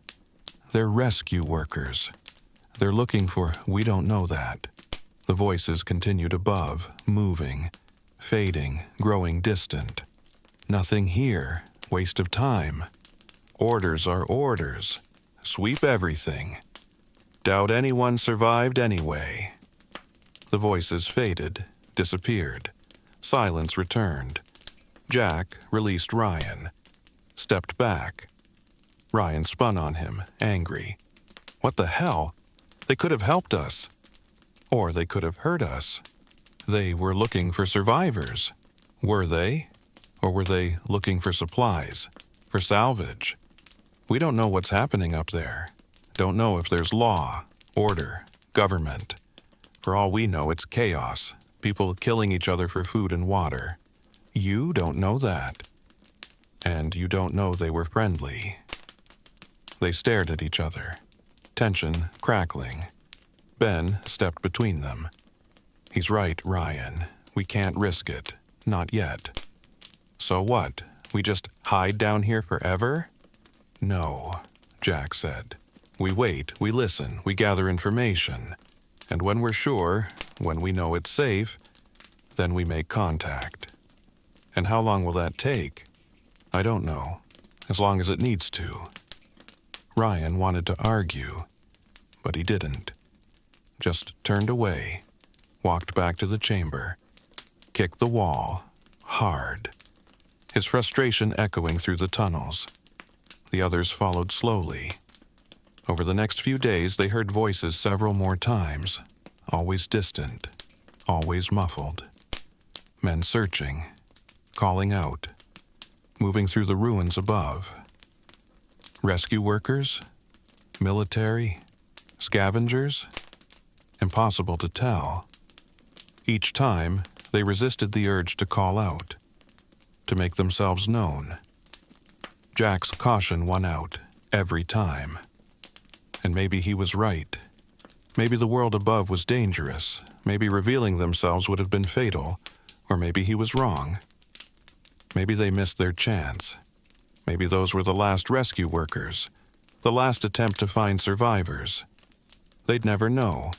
All they knew was that people were up there, moving, searching, living, which meant survival was possible, if you were careful, if you stayed hidden, if you waited long enough. On the 7th night, they made a decision. They were sitting in the chamber, eating their ration of cold beans, when Jack spoke. "We need to establish some rules," he said. "If we're going to survive down here long term." "Rules," Ben said. "Like what?" "Like, we don't go above ground during daylight, too exposed, too dangerous. If we go up, we go at night, when it's dark, when we can move without being seen." "We're assuming people up there are dangerous," Ryan said. "We're assuming we don't know," Jack corrected. "Until we do, we stay cautious." "What else?" Ethan asked. Jack thought. "We don't shout. Don't make loud noises. Sound carries in these tunnels. We don't know who might hear." "We're underground," Ben said. "Who's going to hear us?" "Anyone. Everyone. We don't know how sound travels up there. So we stay quiet. Always." They agreed. "And we don't hope too loudly," Danny added quietly. The others looked at him. "What do you mean?" Ryan asked. "I mean, we can't spend all our time wishing things were different. Wishing our families were alive. Wishing the world was normal. That kind of hope will kill us. We have to focus on what's real, what's here, what we can control." It was the most Danny had said in days. And it was true. Hope was dangerous down here. Hope meant thinking about the surface, about rescue, about futures that might not exist. Better to focus on the present, on survival, on each other. So we make a pact, Ben said. We stay down here. We stay quiet. We stay together. We survive. For how long? Ryan asked. As long as it takes. They looked at each other. 5 boys in the candlelight. 5 faces marked by dirt and exhaustion and fear. But also determination, resolve. A shared understanding that they were in this together. That they'd live or die as a group. Jack held out his hand, palm down. Center of this circle. One by one, the others put their hands on top of his. We stay hidden, Jack said. We stay quiet. We stay alive. We stay together, Ryan added. No matter what, Danny said. Even if it's hard, Ethan said. Even if it hurts, Ben finished. They sat like that for a moment. 5 hands stacked. 5 promises made. Then they broke apart. Returned to their routines, their rations, their survival. But something had shifted, solidified. They weren't just 5 kids hiding in a storm drain anymore. They were a unit, a family, a tribe, and they'd protect each other, no matter what came next. On the 8th day, Danny started keeping track. He found a clear section of concrete wall near the entrance to the chamber, drew a grid with chalk, 7 columns, 7 days per week. He marked the first day. August 14th, the day the world ended. Then he marked each day after. A simple line, a tally, proof that time was passing, that they were surviving. Day 8. August 21st. 1 week underground. It felt like longer, like months, like years. But it had only been a week. The calendar became a ritual. Every morning, or what they decided was morning, Danny added a new mark. The others watched, acknowledged, moved on. Day 9, day 10, day 11. The marks accumulated, a growing record of their survival. Ryan started adding notes next to some of the days. Small observations, memories. Day 9 found second water source. Day 10 heard voices above day 11. Ben's birthday said nothing but we know. It was Ben's 18th birthday. He hadn't mentioned it. But Ryan had remembered. They sang happy birthday quietly, gave him an extra ration of food, made him blow out a candle and make a wish. What did you wish for? Danny asked. Doesn't matter, Ben said. Won't come true anyway. But he smiled, just a little, despite everything. The calendar became more than just a record. It became a focal point, a gathering place. They stood in front of it each morning and remembered, counted their days, marked their survival. Day 12, day 13, day 14, 2 weeks underground, the first major milestone. According to Jack's calculations, the radiation levels should have dropped significantly by now. Still dangerous for prolonged exposure, but survivable for short periods. We could go up, Ryan said. Just to check, see what's left. Not yet, Jack said. Let's wait until 3 weeks. Be safe. You always want to wait, Ryan muttered.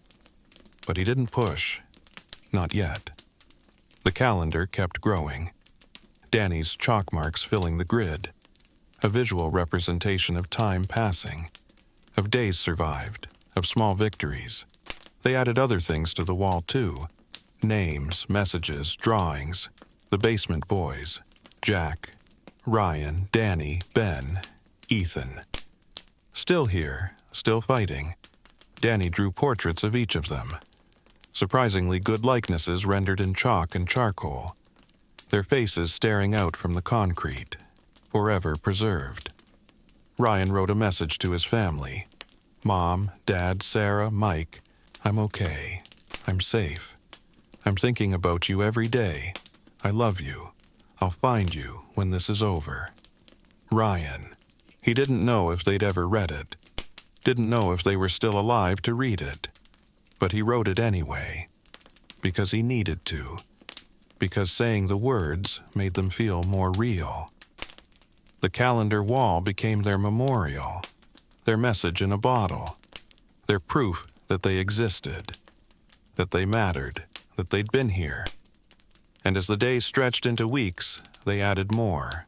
Quotes, poems, song lyrics they remembered, jokes, doodles, anything to fill the space, to mark their territory, to make the tunnels feel less like a tomb and more like a home. Day 15. Day 16.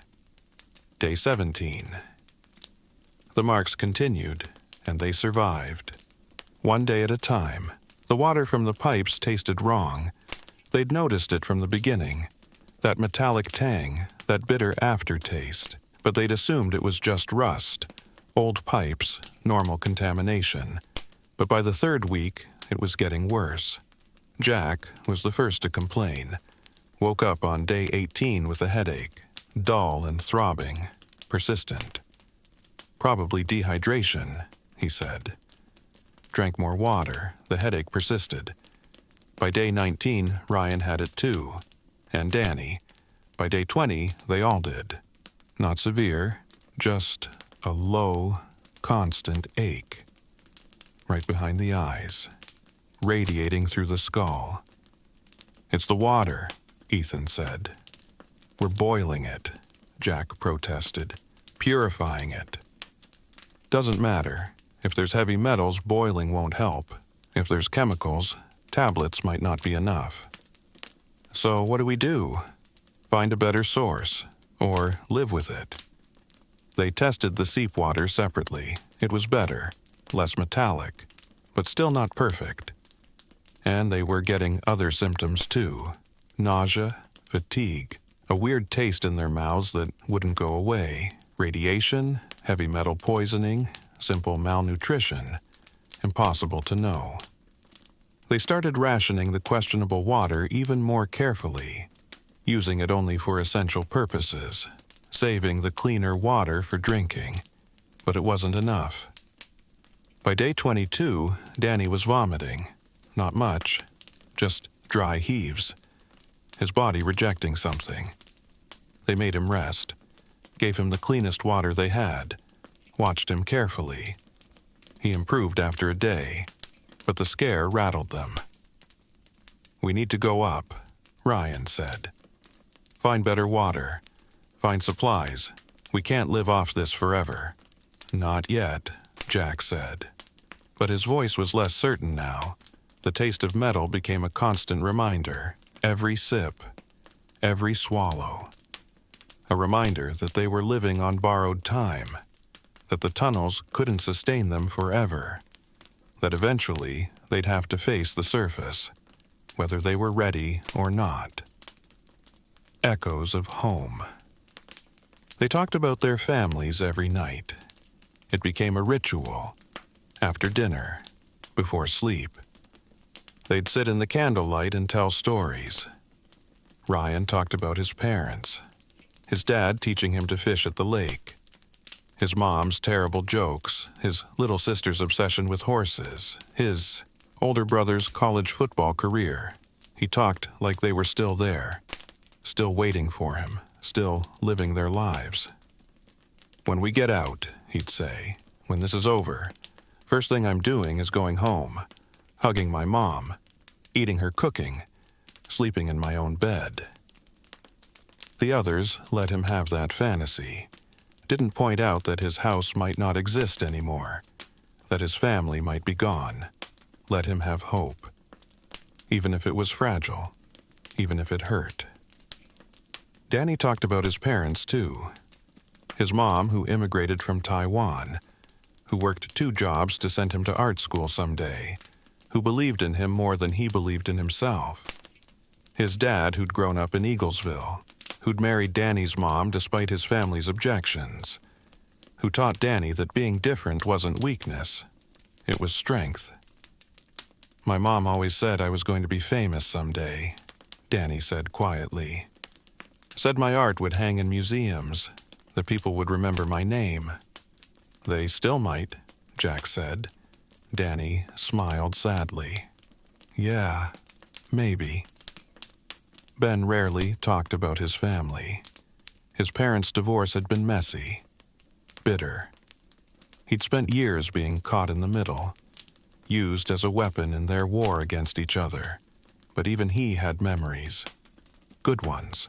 Before the fighting started. His dad teaching him to ride a bike. His mom reading to him before bed.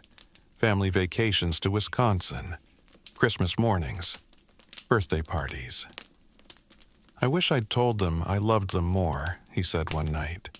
"Before all the fighting. Before I got angry and stopped trying." "They knew," Ryan said. "Did they?" No one answered. Because how could they know? How could anyone know? Ethan talked about his dad, the mechanic, the quiet man who taught him everything with his hands, who never needed many words but always made Ethan feel understood. "He taught me that everything can be fixed," Ethan said.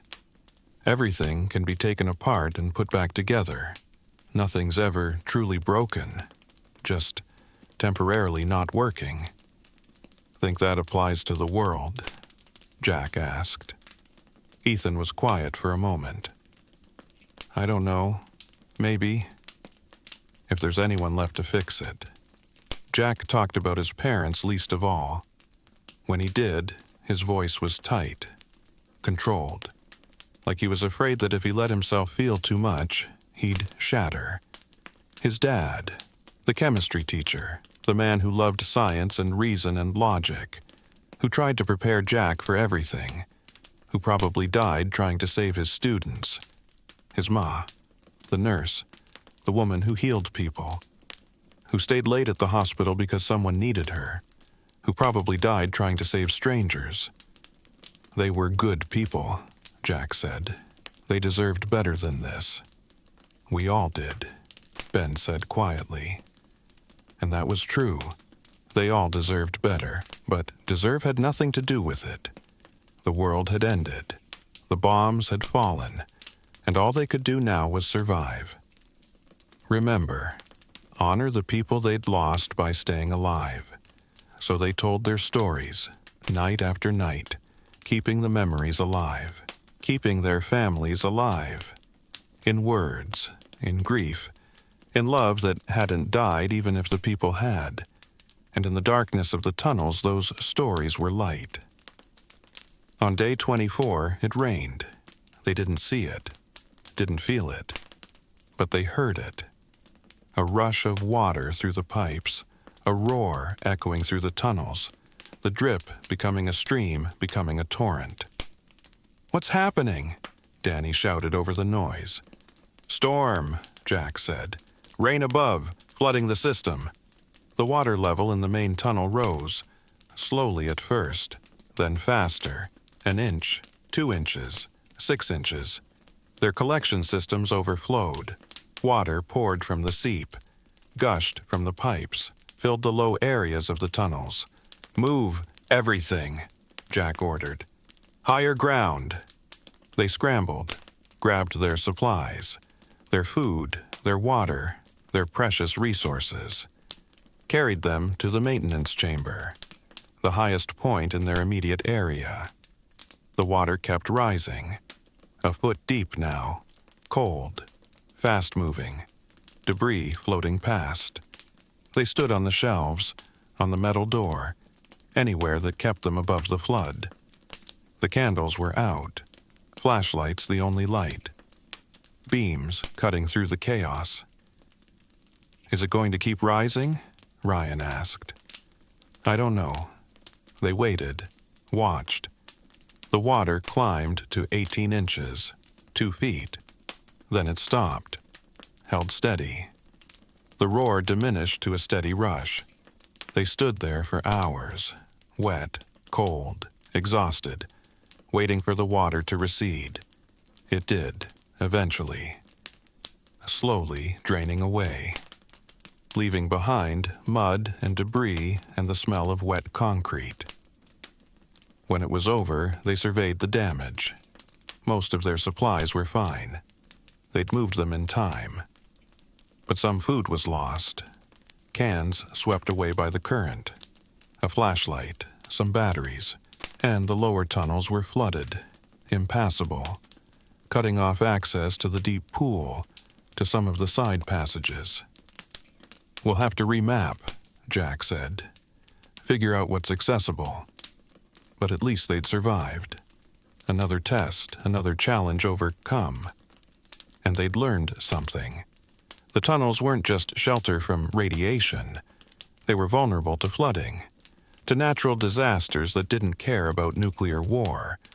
They'd have to be more careful, watch the weather patterns, prepare for storms, because the world might have ended. But nature kept going. Rain still fell. Water still flowed. The earth still moved and breathed and changed, and they'd have to adapt, or die trying. Finding shelter in the maintenance room. After the flood, they moved their base. The main chamber was still accessible, but it was damp now, moldy.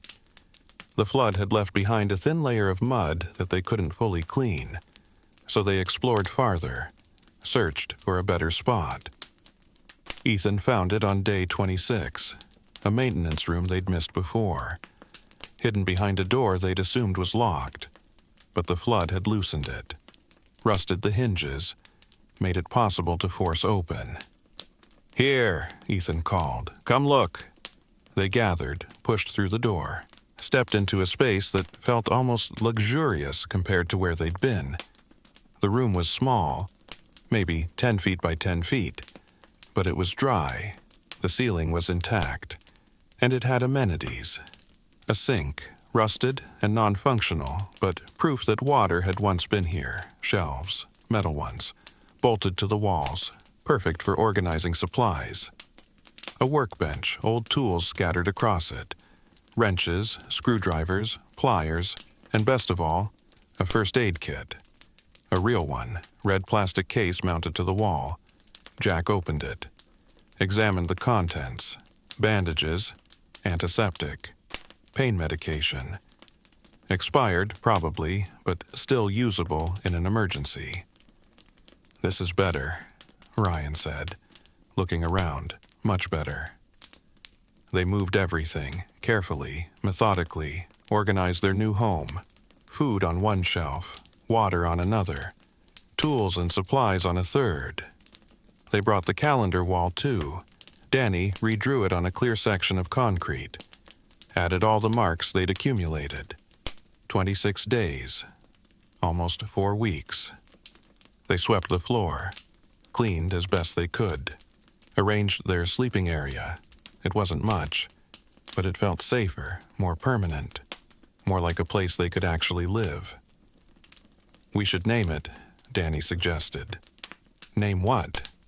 "This room, our new home." Ben snorted. "What, like the bunker? The vault?" "Something better.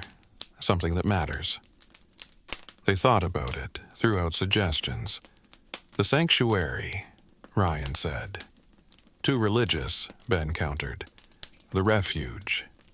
Too fancy. The box. Too depressing." Finally, Jack spoke. "The keep." The others looked at him. "A keep," he explained, "like in a castle. The last defensible position. The place you go when everything else falls. The place you hold no matter what." They considered it, nodded. "The keep," Ryan repeated. "I like it." So, the keep it became. Their new home, their fortress, their last stand against a dead world. They settled in, made it comfortable, made it theirs. And for the first time since the bombs fell, they felt something almost like safety. almost like hope, almost like they might actually survive this. On day 28, they had their first real argument. It started over nothing, a disagreement about food rations. Ben thought they should eat more now while they had supplies. Jack wanted to stretch it even further. "We're starving ourselves," Ben said. "1 can a day isn't enough. We're getting weak." "We're surviving," Jack countered. "That's the point. Surviving isn't living. Down here, it's the same thing." The tension had been building for weeks. The close quarters, the stress, the fear. It was bound to boil over eventually. "I'm sick of your rules," Ben said, voice rising. "Your schedules, your plans. You act like you're in charge. Someone has to be." "Says who? You? Because you read some survival blogs and kept a go bag?" "Because I'm keeping us alive. We'd be alive without you telling us what to do every second." They were standing now, facing each other, angry, exhausted. The others watched. Ryan looked uncomfortable. Danny looked scared. Ethan looked calculating, ready to intervene if it got physical. "You want to leave?" Jack asked, voice cold. "Go ahead. Doors open. Go up to the surface. See how long you last without a plan." "Maybe I will." "Ben," Ryan started. "No, I'm sick of this. We're living like rats, hiding in the dark, afraid of everything. For what? So we can die down here instead of up there?" "So we can live," Jack said. "So we can wait until it's safe, so we can—" "It's never going to be safe," Ben shouted. The words echoed through the keep, through the tunnels, loud, raw, true. Silence fell. Ben's chest heaved. His eyes were bright, too bright. "It's never going to be safe," he repeated. Quieter now. "The world ended, Jack. We all know it. We're just too scared to admit it." Jack didn't respond. Couldn't. Because maybe Ben was right. Maybe the world was gone. Maybe they were just delaying the inevitable. Maybe hiding down here was just a slower way to die. But it was their way. And it gave them time. And time was all they had. "Sit down," Ethan said quietly. "Both of you." They did. Slowly, still angry. But the fight had drained out of them. "We need to talk," Ethan said. "Really talk. About what we're doing. What we want. Where this is going." So they did. They lit the camping stove. Sat around the blue flame like a campfire. And they talked about fear, about hope, about whether staying underground was the right choice or just the safest one.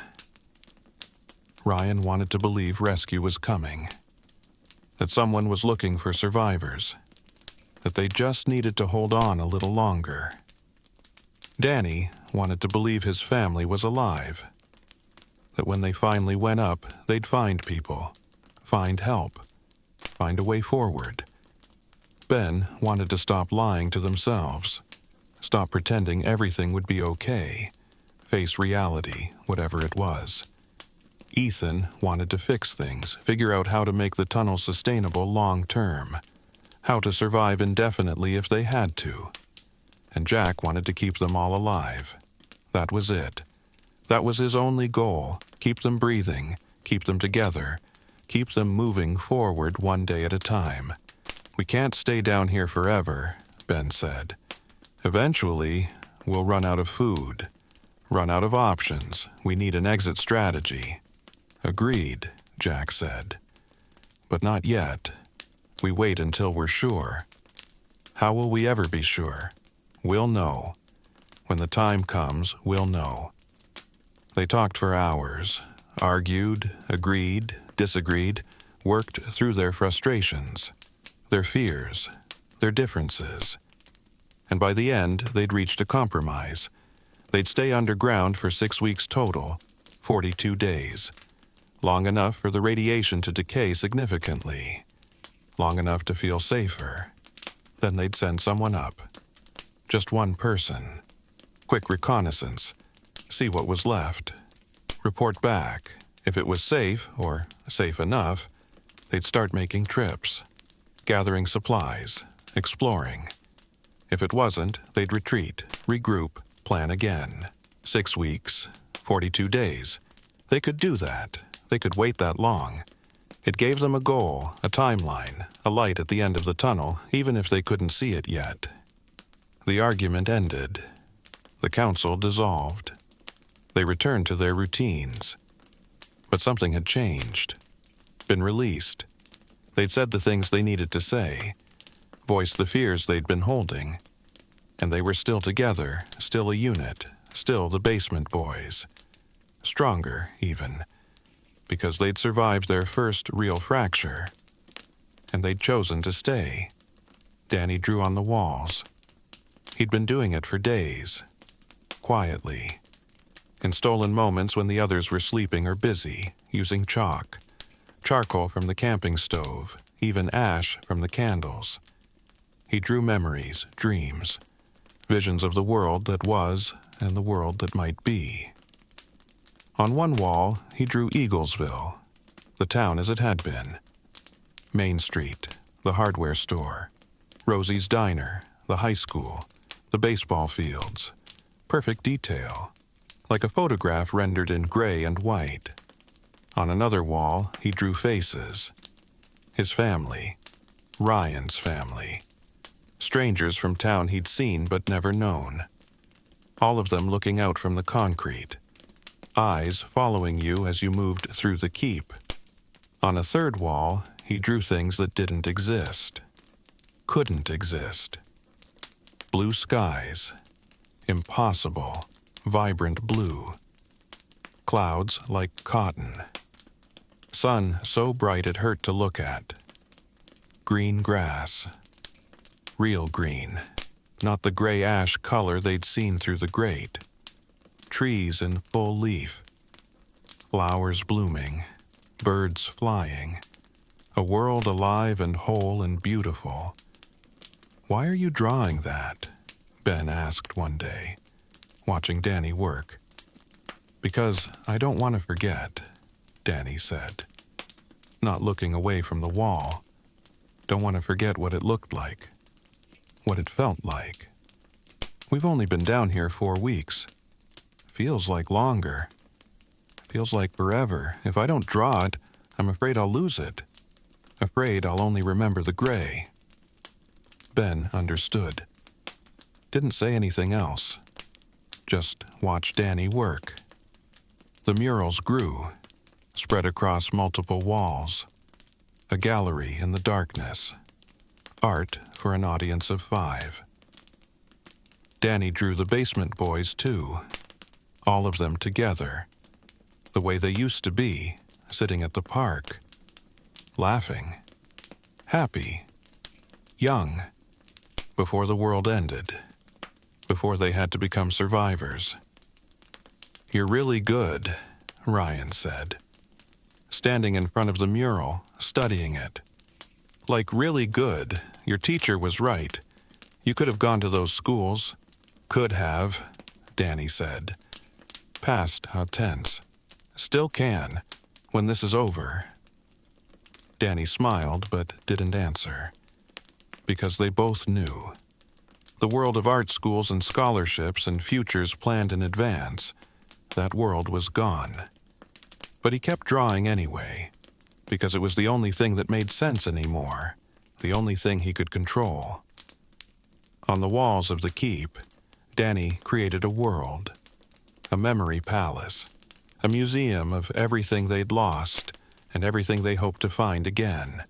And when the others felt the darkness pressing too close, when the weight of survival became too much, they'd look at Danny's drawings, at the blue skies, at the smiling faces, at the world that was, and they'd remember why they were fighting so hard to stay alive. The collapse, day 31, started like any other day. Wake. Eat a ration. Check the water supplies. Mark the calendar. Sit in the darkness and try not to think too much. Ryan and Ethan went to check the collection systems. The drip at the eastern pipe. The seep at the northern junction. Routine maintenance. Nothing unusual. They were at the northern junction when it happened. A crack, sharp and loud, like a gunshot. Ethan looked up. Run! They ran. Behind them, the ceiling gave way. Concrete and rebar and decades of accumulated earth. All of it coming down at once. A roar of collapsing infrastructure. A cloud of dust and debris. Ryan dove forward. Hit the ground hard. Covered his head. Ethan wasn't as fast. The edge of the collapse caught him. A chunk of concrete the size of a basketball struck his shoulder. Knocked him down. Pinned his leg. "Ethan!" Ryan screamed. The collapse continued for 3 more seconds. Then stopped. Silence except for the settling dust and Ryan's ragged breathing. Ryan scrambled up, flashlight cutting through the dust cloud. "Ethan, where are you?" "Here." Weak voice. Pained. Ryan found him. Half buried in rubble. Face pale, jaw clenched. "My leg," Ethan said. "Can't move it." Ryan dropped to his knees, started digging, throwing chunks of concrete aside. His hands bleeding. Not caring. Hold on, I'll get you out." The others arrived, drawn by the noise, flashlights everywhere. "What happened?" Jack asked. "Collapse, he's pinned. Help me."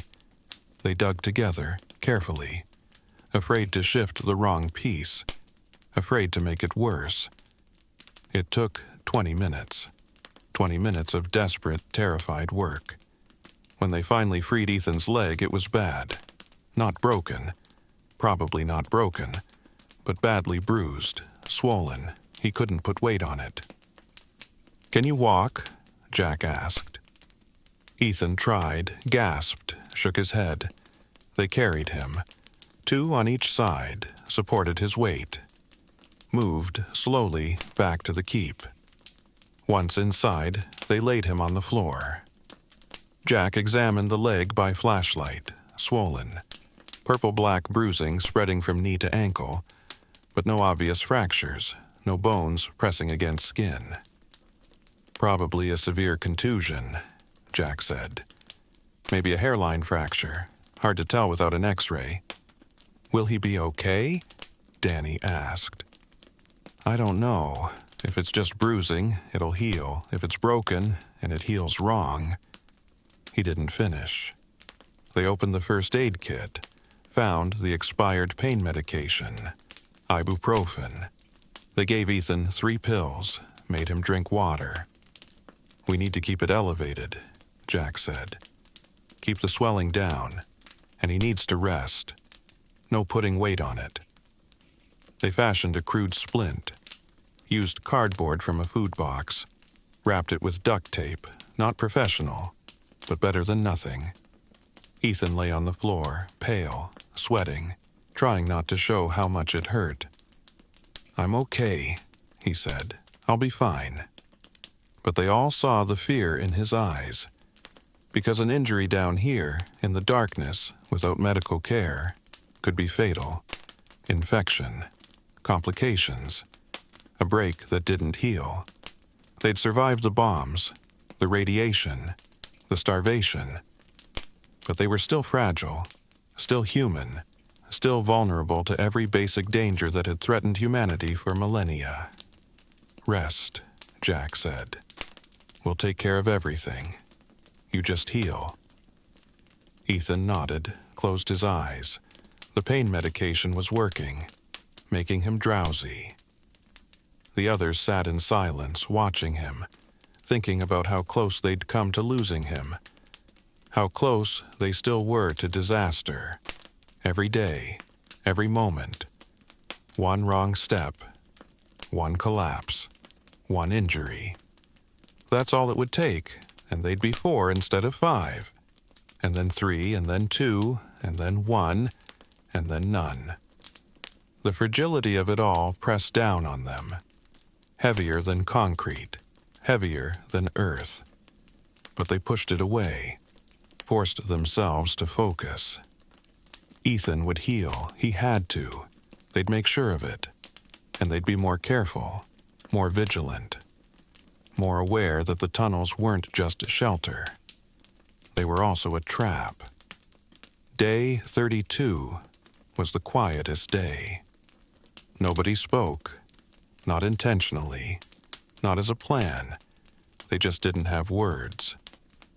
Ethan lay on the floor, leg elevated, drifting in and out of pain medication sleep. The others moved through their routines, checked water, rationed food, marked the calendar, but silently.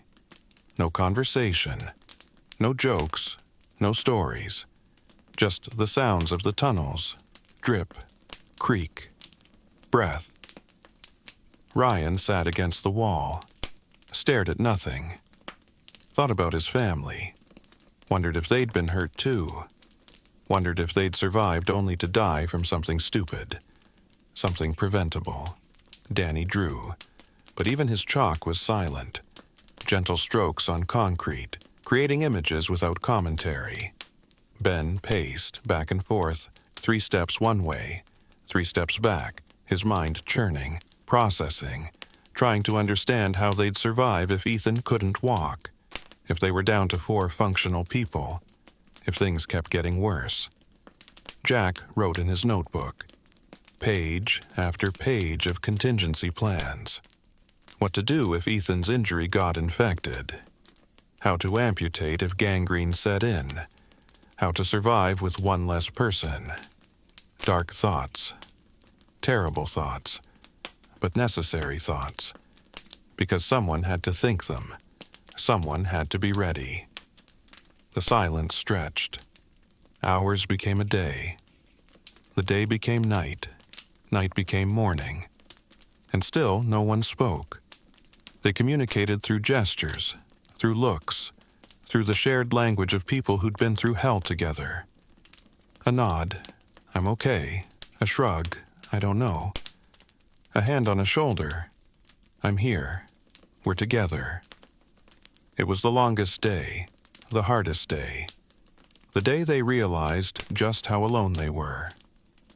No doctors, no adults, no one to help them if things went wrong. Just 5 kids in the darkness, playing at survival, hoping they were doing it right. The silence broke on day 33. Ethan woke, looked around, saw their faces. "Stop looking at me like I'm dying," he said, voice hoarse but strong. "I'm not dying." "We know," Jack said. "Then stop acting like it. I'm fine. Leg hurts, but I'm fine." Ryan laughed, relief flooding through him. "You're an idiot. You know that?" "Yeah, but I'm your idiot." The tension broke. Conversation returned. The familiar rhythms of their days resumed.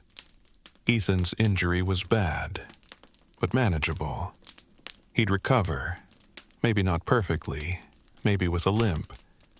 But he'd recover, and they'd adapt. The way they'd adapted to everything else, because that's what survivors do. They adapt, they overcome. They keep going, even when the silence presses in. Even when the darkness feels eternal. They keep going. Day 35. Ethan's leg was healing. Still swollen, still painful. But better. He was sitting up, moving carefully, testing his range of motion. And he was working on the radio again. He'd been fiddling with it on and off for weeks.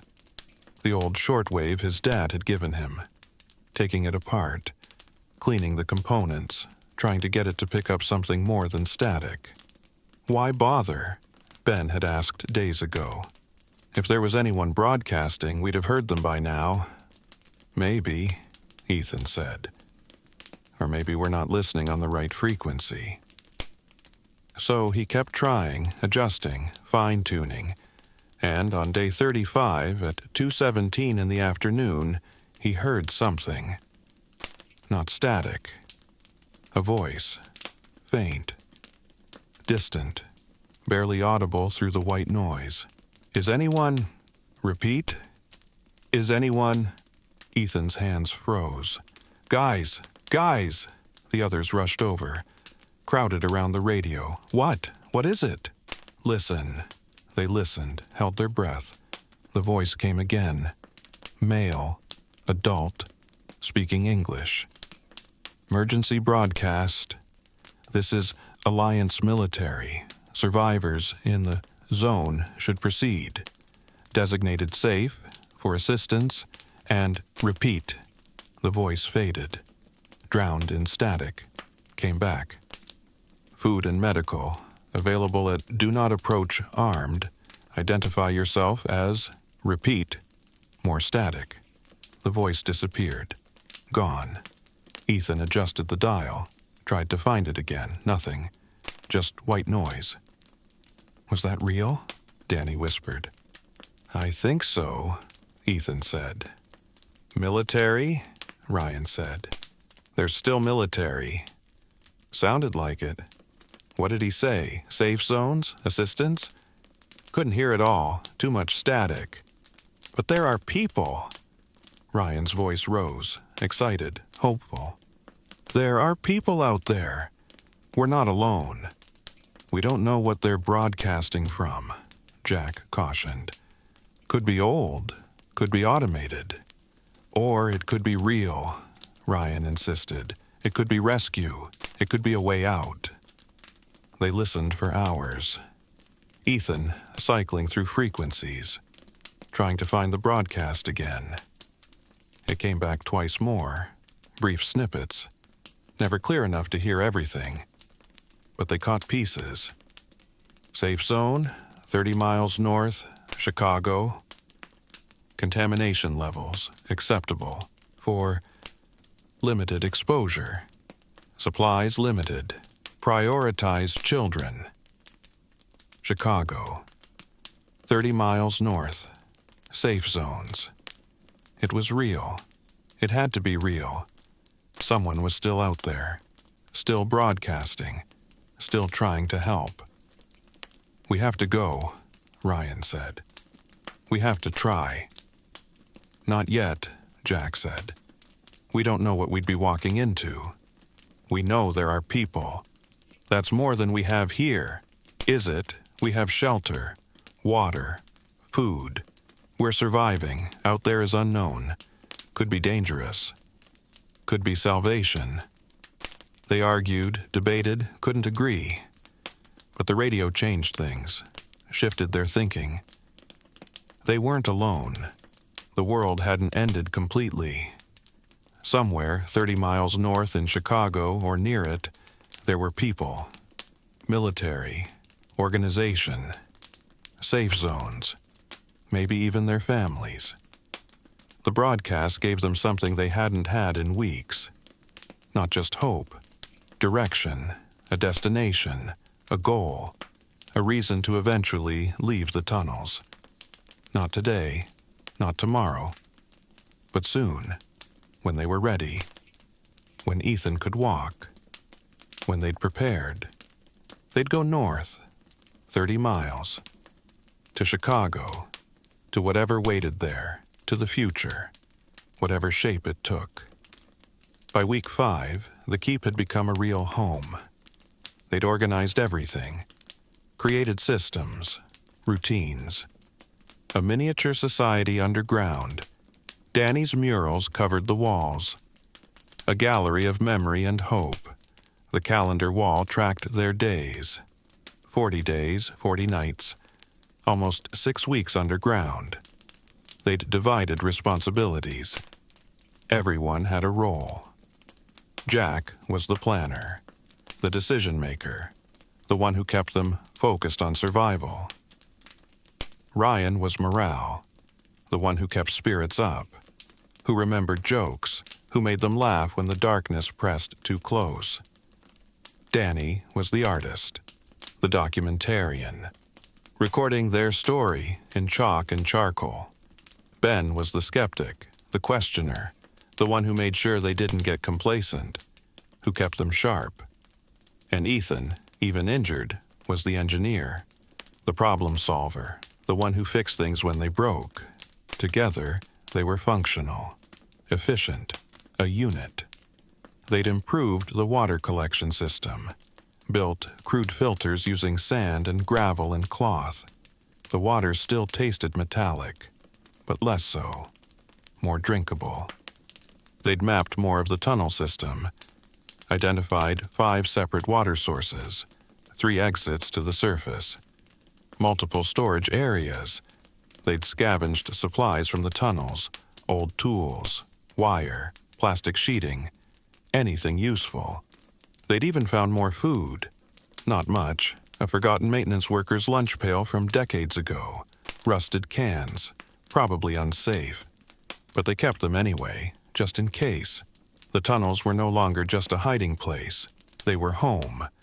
Temporary, yes, but home nonetheless, and they were preparing for the next step, the eventual emergence. Jack drew up plans. Routes to Chicago, supplies they'd need, dangers to avoid. They'd leave in pairs, scout first, come back, gather more supplies, scout again. Slow, careful, methodical. The way they did everything now, because rushing had nearly killed Ethan, and they couldn't afford another mistake. Lessons of the underground. They'd learned so much in 5 weeks. Learned that darkness isn't scary after a while. It's just normal, comfortable even. Learned that hunger becomes background noise, a constant companion you stop noticing. Learned that time doesn't matter when there's no sun. Days and nights are the same. Just arbitrary markers. Learned that the human body adapts. To cold, to damp, to sleeping on concrete, to existing in spaces not meant for human habitation. Learned that friendship matters more than anything, more than food, more than water, more than hope. Because when you're trapped underground with 4 other people, you either learn to get along or you destroy each other. They'd learned to read each other. Ryan's silences meant he was thinking about his family. Danny's sketching meant he was processing something. Ben's pacing meant anxiety. Ethan's tinkering meant focus. Jack's writing meant worry. They'd learned when to give space, when to push, when to comfort, when to challenge. They'd learned that survival isn't romantic, isn't heroic. It's boring and tedious and uncomfortable. It's rationing food you're tired of eating. It's drinking water that tastes wrong. It's sleeping in shifts. It's marking walls. It's counting days. It's small victories, a successful water collection, a day without arguments, a night of good sleep. It's mundane, ordinary, uncinematic, but it's survival, and survival is everything. They'd also learned they were tougher than they thought. 5 kids who'd never faced real hardship, who'd grown up comfortable, privileged even, in the quiet suburbs of Middle America. But they'd adapted, endured, thrived in their way. They weren't the same people who'd run into these tunnels 6 weeks ago. They were harder, stronger, more capable. Survivors. Day 42. 6 weeks exactly. Ethan's leg was mostly healed. He could walk with a limp, bear weight, move around the keep without help. But something was wrong. The bruising had faded. The swelling had gone down. But there was a new problem, a red line, thin, spreading from his ankle toward his knee. "Is that normal?" Ryan asked. Jack examined it, touched it gently. Ethan winced. "Hot," Jack said, "and tender." "What does that mean?" "Infection, probably." The word hung in the air, infection. Down here, without antibiotics, without proper medical care, infection was a death sentence. "What do we do?" Danny asked. Jack opened the first aid kit, looked at what they had. Bandages, antiseptic wipes, expired ibuprofen, nothing for infection. "We clean it," he said. "Keep it elevated, give him fluids, hope his immune system fights it off." "And if it doesn't?" Jack didn't answer. They cleaned the area, used precious water, applied antiseptic, wrapped it in clean bandages. Ethan took more pain medication, drank extra water, rested. But over the next 24 hours, the red line spread, crept higher. The skin around it grew hot, tight, angry. Ethan developed a fever, low grade at first, then higher, 100 degrees. 101, 102, he shivered despite the blankets they piled on him. Sweat through his shirt. "I'm okay," he kept saying, but his eyes were glassy, unfocused. "We need antibiotics," Ryan said. "Real medicine." "We don't have any." "Then we go up, find some." "Where? Every pharmacy in town is probably destroyed." "Then we find houses, medicine cabinets, something." Jack hesitated. They were supposed to wait 6 weeks before scouting. They'd planned it, agreed on it. But Ethan was getting worse. And if they didn't do something, he'd die. "Okay," Jack said. "Tonight. When it's dark, Ryan and I will go up. Quick trip. Find medicine. Come right back." "I'm coming too," Ben said. "No, 2 is safer, quieter. We need you here with Danny and Ethan." Ben wanted to argue, but didn't. Just nodded. They prepared, gathered supplies, made a list of what they needed. Antibiotics. Any kind. Amoxicillin, penicillin, anything that could fight infection. More pain medication, more bandages. Anything medical. And food, water, anything they could carry. They'd be fast, in and out. 30 minutes tops.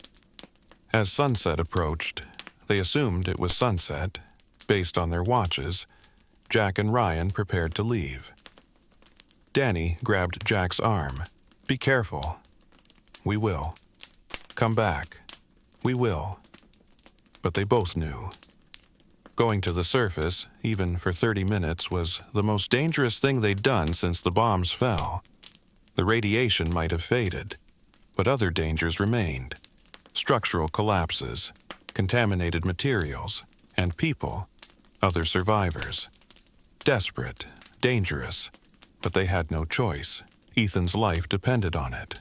So Jack and Ryan climbed. Up the ladder, through the tunnels, toward the grate that led to the surface, toward the dead world above, and whatever waited for them there. Jack and Ryan stood at the base of the ladder, looking up at the grate, the barrier between underground and surface, between safety and unknown. 6 weeks, 42 days. They'd stayed down here, hidden, surviving. Now they were about to break their own rule. "Ready?" Jack asked. Ryan nodded, adjusted his backpack, checked his flashlight. They climbed. The ladder was slick, rusty. Their hands left prints in the corrosion. Up, up, through 8 feet of vertical darkness. Jack reached the grate first, put his shoulder against it. Pushed. It didn't move. He pushed harder. The metal groaned, shifted, gave way. Night air rushed in, cold, fresh, wrong. Jack pushed the grate aside, climbed out. Ryan followed. They stood in the drainage ditch, in the world above, for the first time in 6 weeks. The smell hit them first. Ash. Chemicals. Something burning far away, something rotting nearby. The sky was dark, but not black. A weird orange glow along the horizon, like a permanent sunset or permanent fire. The stars were invisible, hidden behind haze, behind clouds that didn't look like clouds. Jesus, Ryan whispered. They climbed out of the ditch, stood on what used to be the baseball field. The grass was dead, gray, covered in a fine layer of ash. Their footsteps left prints, like walking on dust. The bleachers were twisted metal, melted, collapsed. The fence had vanished, just posts remaining, bent at impossible angles. In the distance where the school had been was rubble, a pile of brick and concrete. No walls, no roof, just ruins. Stay close, Jack said. 30 minutes, then we go back. They moved through the devastation, quietly, carefully. Every sense on alert, the town was silent. No cars, no voices, no signs of life, just wind, carrying ash, carrying the smell of the dead world. They headed toward the residential area, Maple Avenue, where Jack's house had been, where Ryan's house had been. Past houses that were shells, roofs collapsed, windows blown out. Some had burned. Others had simply fallen apart. They checked the first house, door hanging open. Inside was chaos, furniture toppled, everything covered in ash and debris. Jack went to the bathroom, checked the medicine cabinet. Empty, already looted, or destroyed in the blast. They tried 3 more houses, same result, either empty or too damaged to search. At the 5th house, the Hendersons' place, Jack recognized it. They found something. The bathroom was intact. The medicine cabinet still had contents. Jack rifled through it. Bottles. Bottles. Bottles. Aspirin, allergy medication, antacids, vitamins. And there, a bottle of amoxicillin, half full, prescribed to someone named Sarah Henderson, expired 2 years ago. But it was something. Jack pocketed it, kept searching, found more. A tube of antibiotic ointment, gauze, bandages, pain medication. He filled his backpack. Jack, Ryan hissed from the doorway. Someone's coming. Jack froze, listened. Footsteps. Outside, crunching through ash. Voices, low, male. 2 of them, maybe 3. Nothing here. Already picked clean. Keep looking. Gotta be something. Scavengers, looters, other survivors. Jack and Ryan pressed against the wall, held their breath. The footsteps passed, moved to the next house. Heard there's a convoy heading north. Tomorrow, maybe? Worth joining? Anything's better than this. The voices faded, disappeared into the night. Jack and Ryan waited 5 more minutes, then moved out of the house, back toward the school, back toward the drainage ditch. They passed more ruins, more evidence of destruction. Fire damage, blast damage, buildings that had simply ceased to exist, and bodies. Not many, but some, covered in ash, unrecognizable. Left where they'd fallen. Ryan looked away, kept walking. They reached the baseball field, the drainage ditch, the grate. Safety. They climbed down, fast, desperate to be underground again. The darkness swallowed them, cool, familiar, safe. They didn't speak until they reached the keep. Ben and Danny looked up, expectant, terrified. "We got it," Jack said. Held up the bottle of amoxicillin. Relief flooded the room. They gave Ethan the pills. 2 immediately. More in 12 hours. A full course spread over 10 days. And they waited. By morning, day 43, the fever broke. The red line stopped spreading, started to recede. Ethan would live. The antibiotics worked. His immune system rallied. The infection retreated. Within 3 days, he was better. Within a week, nearly healed. They'd saved him. The trip to the surface had been worth it, but it had also changed something. They'd seen the world above, seen what was left, and now they knew. The tunnels weren't just shelter anymore. They were a refuge from hell itself. Day 45.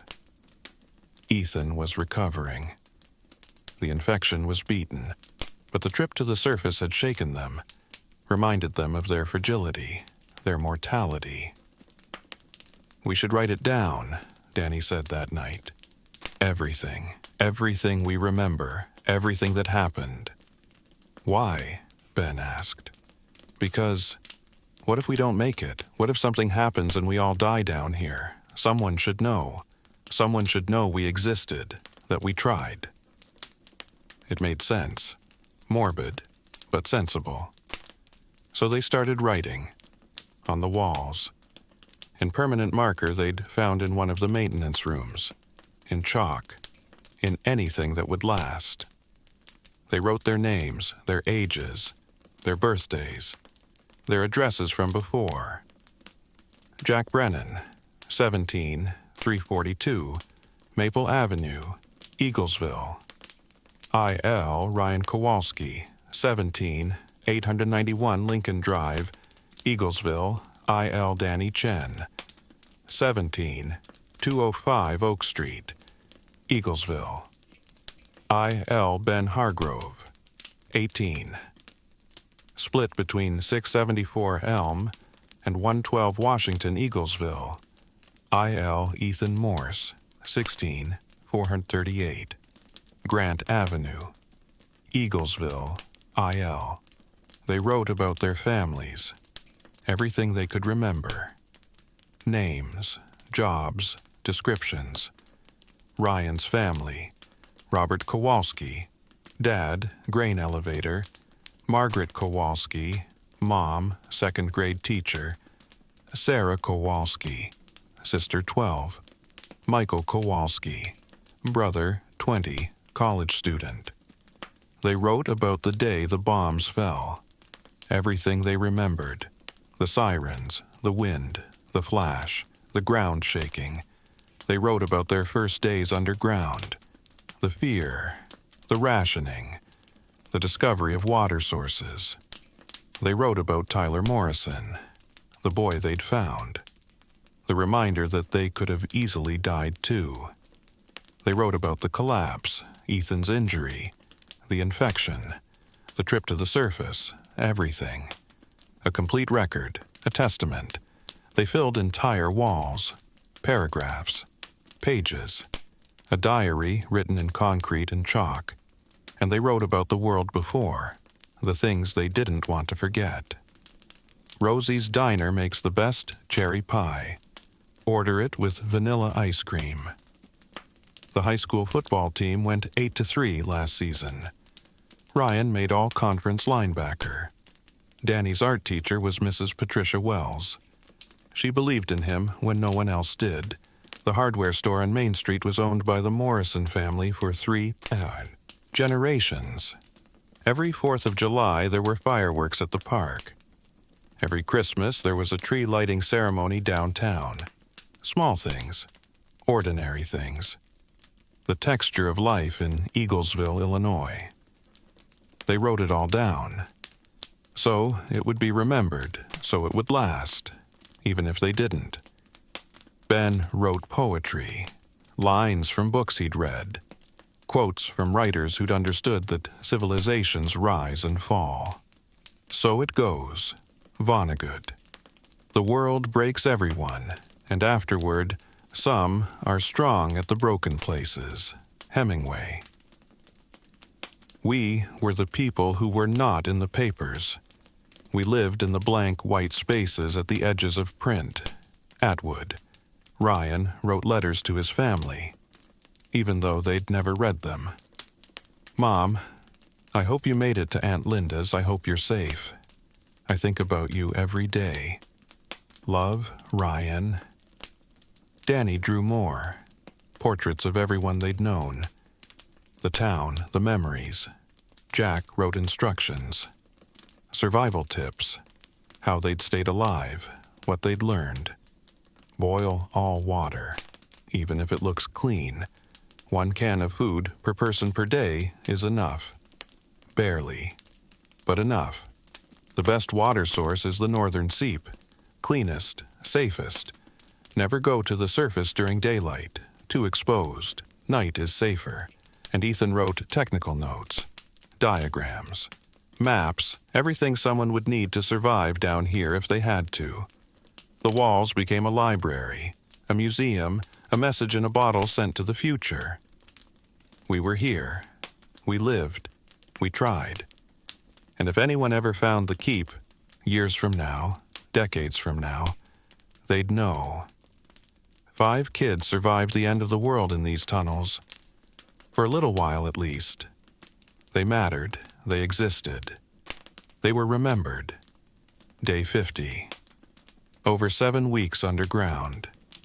Ethan was fully healed, walking without a limp. Strong again. Their supplies were running low. Maybe 10 days of food left, maybe less. The radio kept broadcasting. Intermittent, but consistent. Safe zones. Chicago area. Supplies available. Survivors should. They couldn't stay underground forever. They all knew it. But leaving felt like betrayal. Like giving up on the only place that had kept them alive. "We need to talk," Jack said one evening. About what's next. They gathered around the camping stove. Last of their fuel. The flame flickering blue. "We can't stay," Ben said. "We all know that. Food's almost gone. We've stretched it as far as we can." "We could go scavenging again," Ryan suggested. "Find more houses, more supplies." "There's nothing left," Jack said. "We checked a dozen houses, all empty, all picked clean. Then we go farther into other neighborhoods. Too dangerous, too exposed." "So what? We just wait here until we starve?" "No," Jack said. "We go north, to Chicago, to the safe zones." Silence. They'd been avoiding this conversation, avoiding the decision. Because leaving meant admitting the tunnels couldn't sustain them, meant facing the surface, meant leaving their home. "How far is Chicago?" Danny asked. 30 miles. Maybe more. "Can we walk that?" "We'll have to. With how much food, how much water. Whatever we can carry." Ben leaned forward. "Let's be real. We go up there, we're exposed. Vulnerable. Could be radiation. Could be hostile people. Could be 100 things that kill us. Could be safety," Ryan countered. "Could be food, medicine, other survivors, our families." "You really think your family made it to Chicago?" Ryan's jaw clenched. "Maybe. I don't know. But I have to try." "We all have to try," Danny said softly. "Because staying here isn't living, it's just waiting to die slowly." The truth of that settled over them. They'd survived, for 7 weeks, an incredible feat. But survival wasn't enough anymore. They needed more, needed hope, needed a future beyond these concrete walls. "When do we leave?" Ethan asked. Jack thought. 3 days. Gives us time to prepare, gather supplies, plan the route. And if the safe zone isn't real, if it's just an automated broadcast, then we find somewhere else, another town, another group of survivors. We adapt. And if there's nowhere? Jack didn't answer. Because he didn't have an answer. They spent the next 3 days preparing, packing light, only essentials, water, the last of their food, flashlights, matches, the first aid kit, weapons, makeshift clubs from pipe sections, just in case. They studied the map, planned the route. North on Highway 47, through farmland. avoiding main roads where possible, moving at night, hiding during day. 30 miles, 3 days of walking, maybe 4. They could do it, they had to do it. On day 52, they stood in the keep one last time. Looked at the walls, the calendar, the messages, Danny's murals, everything they'd created. "Should we take anything?" Ryan asked. "No," Jack said. "Leave it, all of it. If anyone comes looking, if anyone needs shelter, they'll find it." They took one last walk through the tunnels. The paths they'd memorized, the water sources they'd discovered, the chambers they'd explored, their home for 7 weeks, the place that had saved them. "Thank you," Danny whispered. To the tunnels, to the concrete, to the darkness that had sheltered them. Then they turned, walked toward the western junction, toward the grate that led to the surface, toward the unknown. It was evening. The sky would be dark soon. Perfect timing. They climbed the ladder one by one, Jack first, then Ryan, Danny, Ben, Ethan last. At the top, Jack pushed the grate open.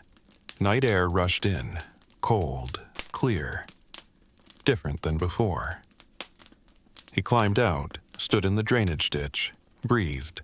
The others followed, one by one, until all 5 stood on the surface. For the first time in 52 days, the world was quiet, still, waiting. The grate swung open with a groan of rusted metal. After 7 weeks sealed shut, it resisted, fought, then gave way. Jack pushed it aside, climbed through, stood. The air hit him first, cold, sharp, but not stale, not recycled. Real air, surface, air.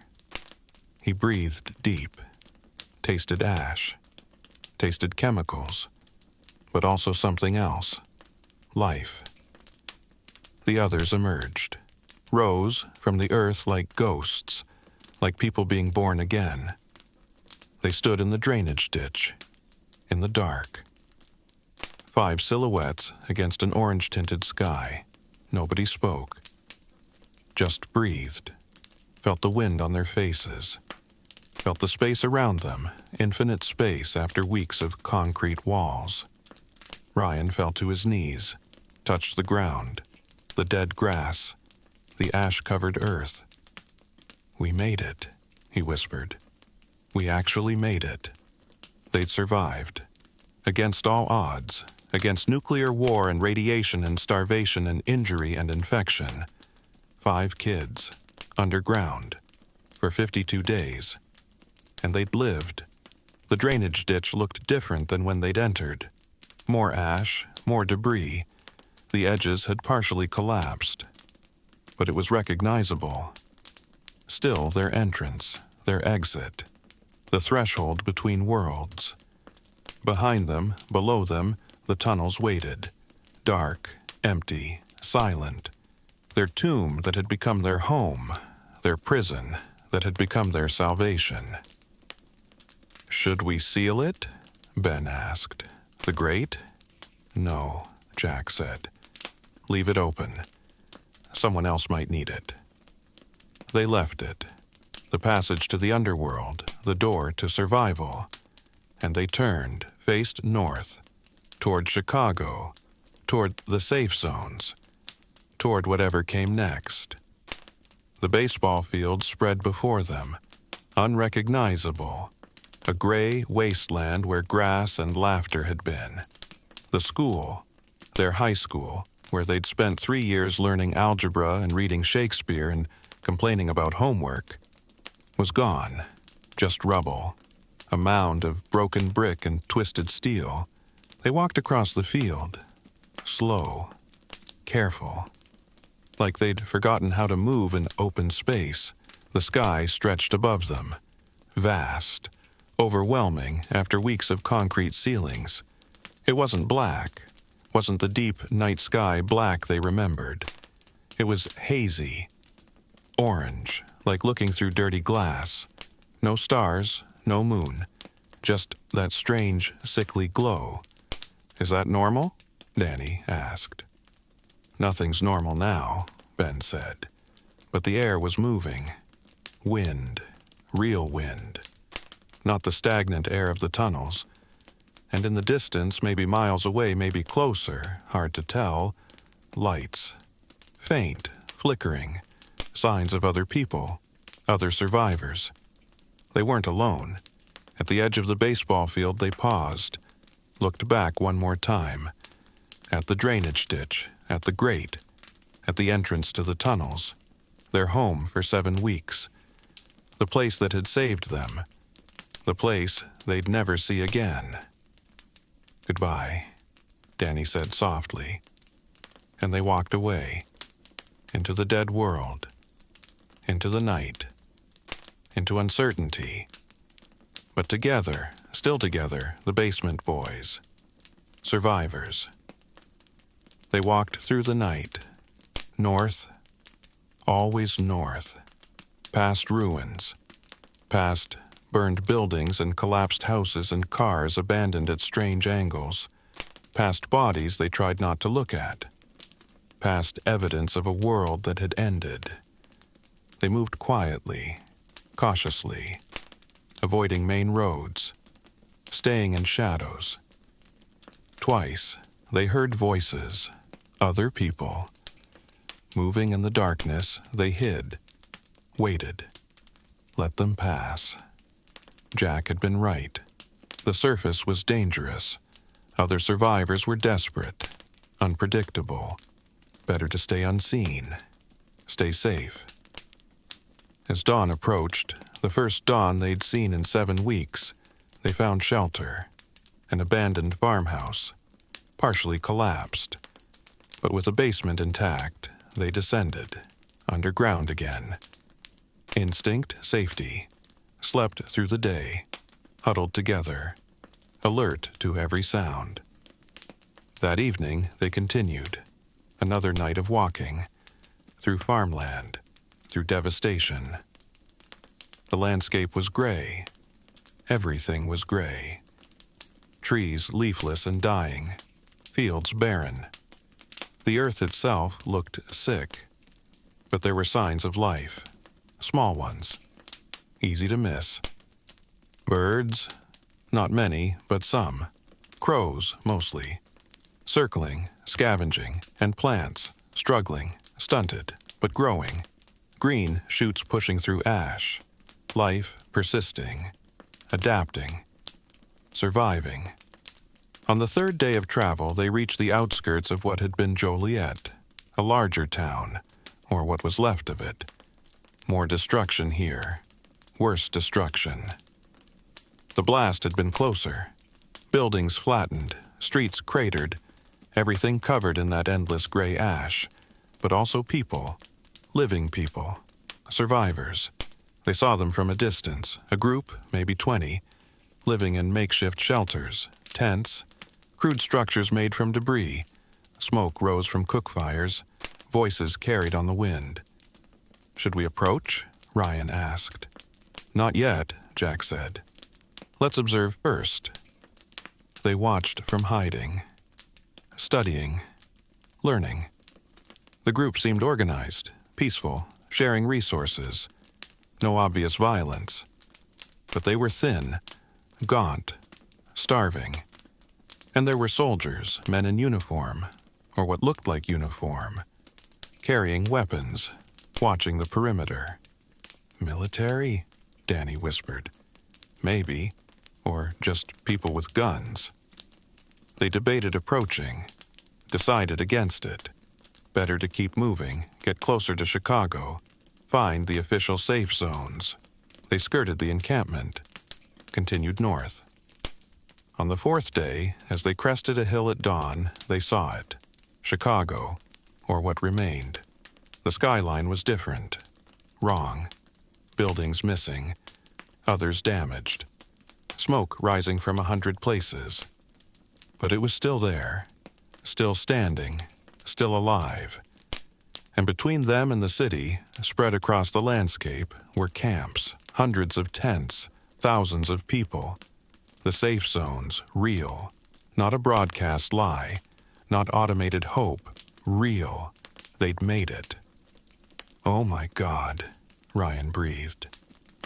They descended the hill, toward the camps, toward humanity, toward whatever came next. As they walked, the sun rose behind them, pale, weak, filtering through hazy clouds. But it was the sun, and they could see it, for the first time in 53 days. Danny stopped, turned, stared, the sun, the real sun. Not a flashlight, not a candle, not a memory. The actual sun. He started crying, couldn't help it.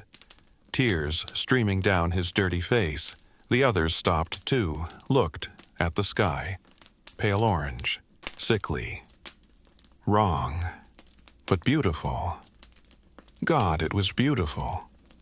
The wind blew, carrying ash, carrying the smell of the dead world, but also carrying something else, something they hadn't noticed at first.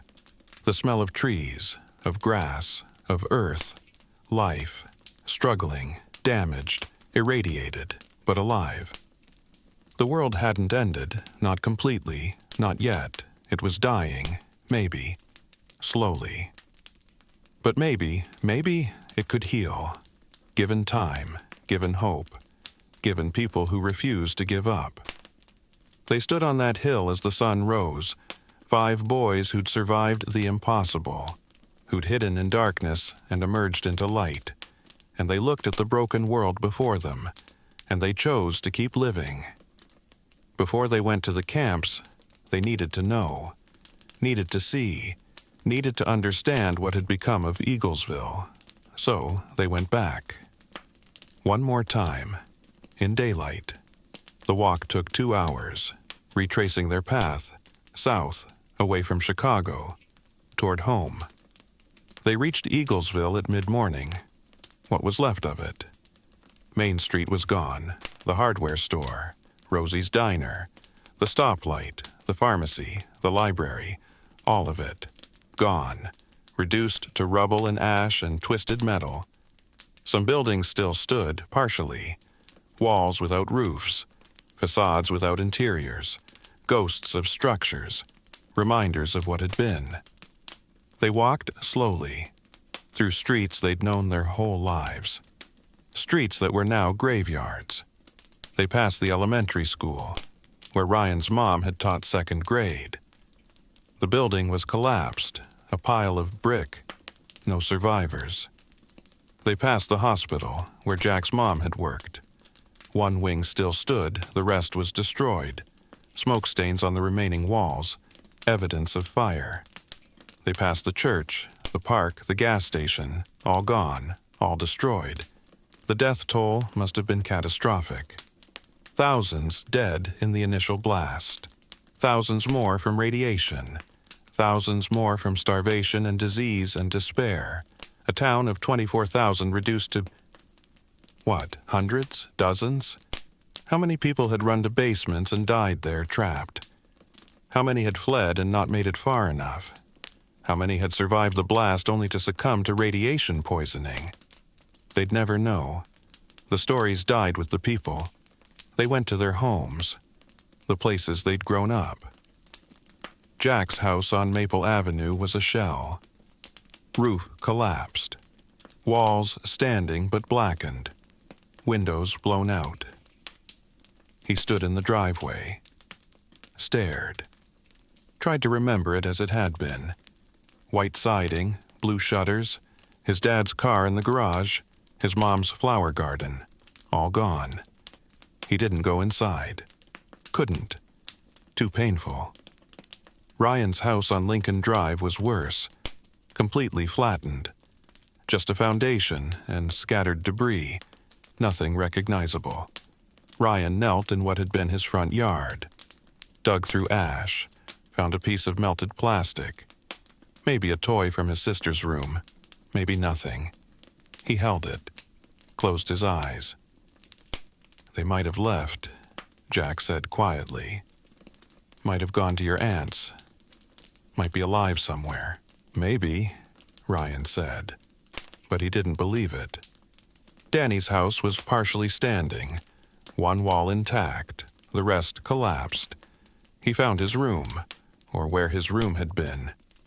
The outer wall was gone, open to the air, but some of his things remained. His desk burned, his bed frame, twisted metal, and buried under debris he found it. His old sketchbook. From freshman year, waterlogged, pages stuck together, but survivable. He pulled it free, held it like a treasure, like a piece of his soul he'd thought was lost. Ben's houses, both of them, his mom's and his dad's, were destroyed. No trace of either parent, no sign of survival. He stood between the two piles of rubble, the two halves of his childhood. "They fought about everything," he said. "Everything except me. They both loved me. Whatever else they were, they loved me." "They did," Jack said. "I should have told them that more, before. They knew." Ethan's house was the most intact. Major damage, but recognizable. The garage was still there, the kitchen, parts of the upstairs. He went inside, carefully. The structure was unstable, but he had to see. In the kitchen, he found the note he'd left, still on the table, covered in dust, gone to shelter. Storm drains behind school. Find me there. No one had found it. Or if they had, they hadn't gone looking. His parents were gone, like all the others. Dead or fled or lost somewhere in the chaos. They left the houses, the ruins of their childhoods, walked to the high school, their high school, where they'd spent 3 years learning and laughing and complaining about tests. The building was destroyed, completely. A pile of rubble 20 feet high. No walls, no hallways, no classrooms. They stood at what had been the front entrance, where they'd walked every morning, where they'd met their friends, where their lives had been normal and safe and boring. "So many people died here," Danny said quietly. "Teachers, students, all of them." "We were lucky," Jack said. "We were lucky we had somewhere to go. Lucky we'd found the tunnels. Lucky we'd prepared. Luck," Ben repeated. "That's what survival is, just luck." Maybe he was right.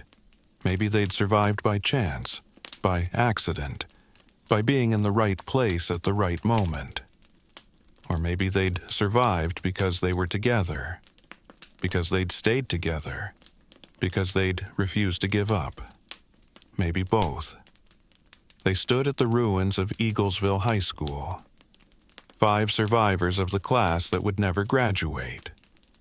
The senior year that had ended in nuclear fire. And they said goodbye to their teachers, their classmates, their childhoods, to Eaglesville, Illinois. Population 24,000. Now, maybe a few dozen. To the world that was. Then they turned, walked away, back toward Chicago, toward the camps, toward the future. Small, uncertain, but still there, still possible. They didn't go to the camps immediately. Not ready yet. Still processing, still adjusting. Instead, they found a spot, a clearing beside, the Des Plaines River, a few miles outside the city. The river still flowed, slower than before. Grayer, but flowing life. They made camp, real camp, above ground, under open sky. Built a fire, using debris, dead wood. Careful to vent the smoke, careful to stay hidden. But a real fire. Warm, bright, alive. They sat around it. 5 boys, 54 days after the world ended. And for the first time in almost 2 months, They were warm. The fire crackled.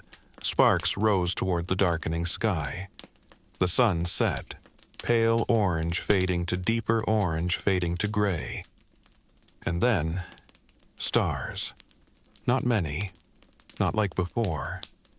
The haze blocked most of them, but some, scattered across the sky, pinpricks of light in the darkness.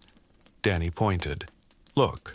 They looked, stared, hadn't seen stars in almost 2 months. They're still there, Ryan said. Awed. Everything else changed, but the stars are still there. They'll be there long after we're gone, Ben said. Long after humans are gone. Long after the Earth is gone. The stars don't care about bombs. It should have been depressing, but it wasn't. It was comforting. The universe continued, indifferent to human suffering, indifferent to wars and bombs and the end of civilization.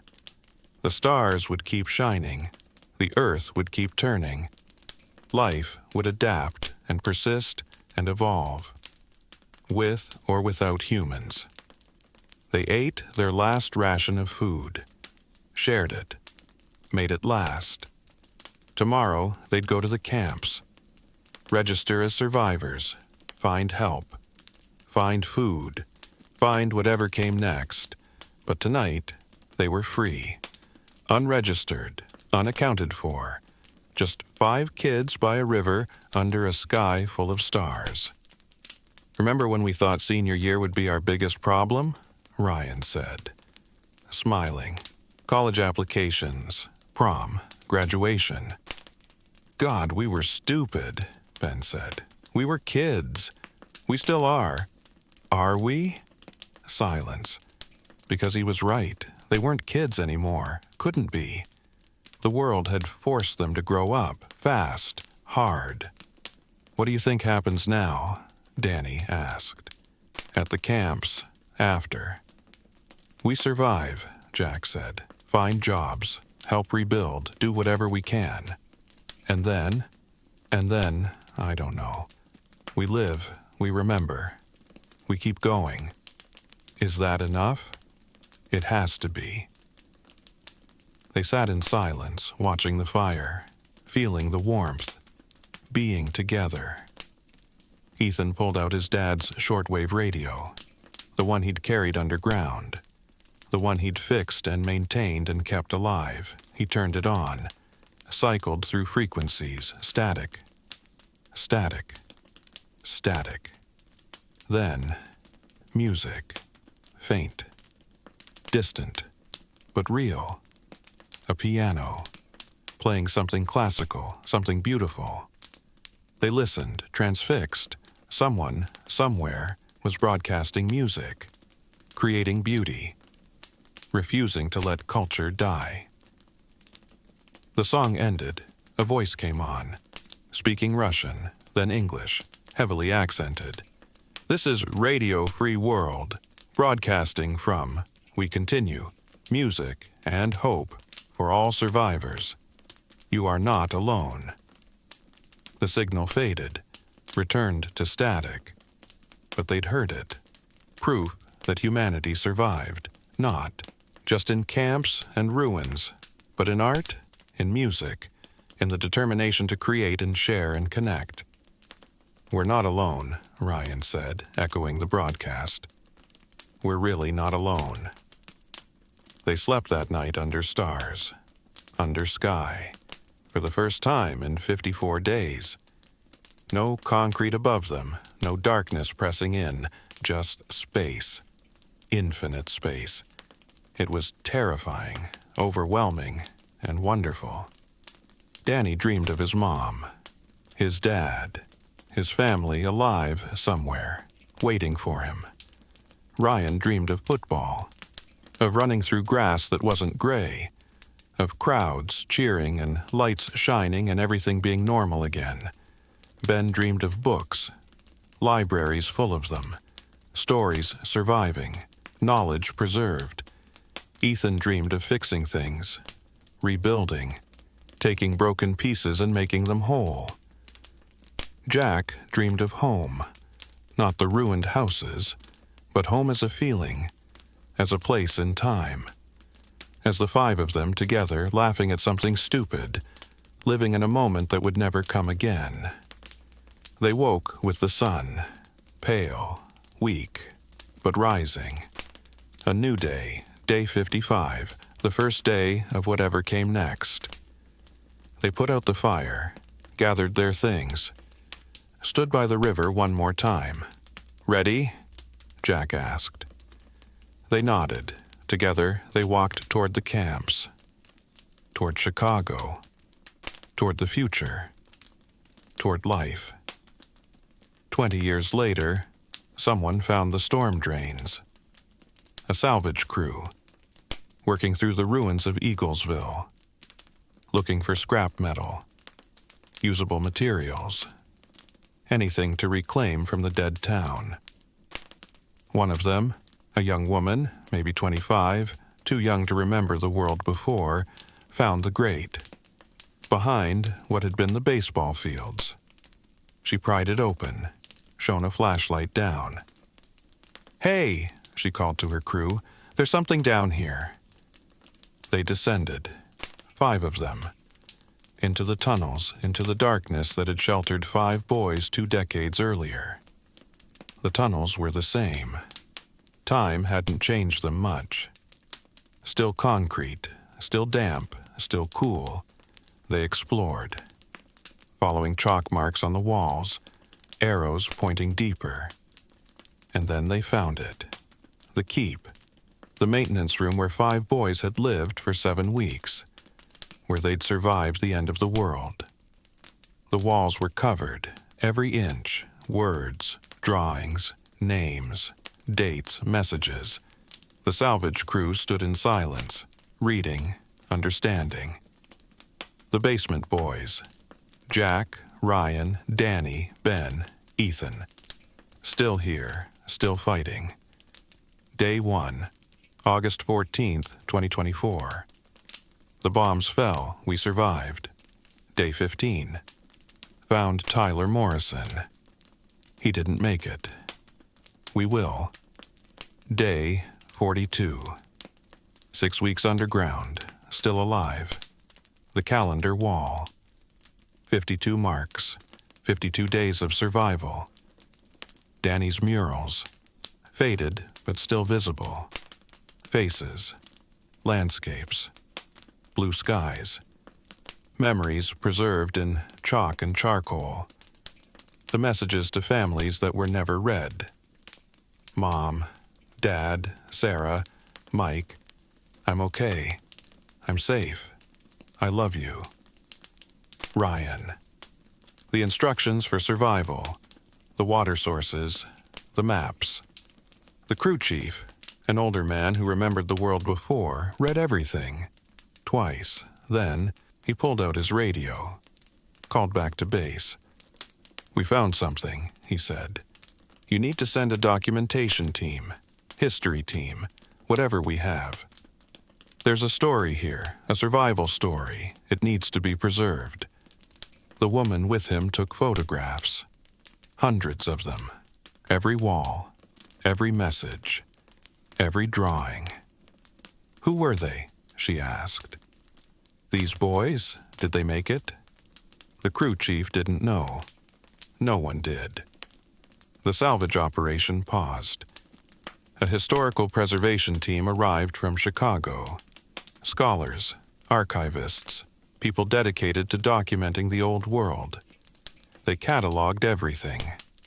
Measured, photographed, interviewed anyone who might have known the 5 boys.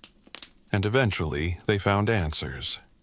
Jack Brennan, registered at the Chicago Safe Zone on September 5th, 2024. Age 17. Worked in camp administration.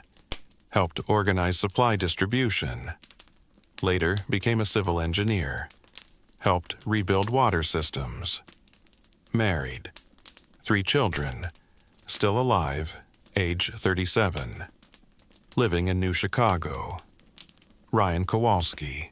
Registered at the Chicago Safe Zone on September 5th, 2024. age 17. Worked in agriculture. Helped establish the first post-war farms. Never found his family. Died in 2031 during the Reconstruction plague. Age 24. Danny Chen. Registered at the Chicago Safe Zone on September 5, 2024. Age 17. Became an artist.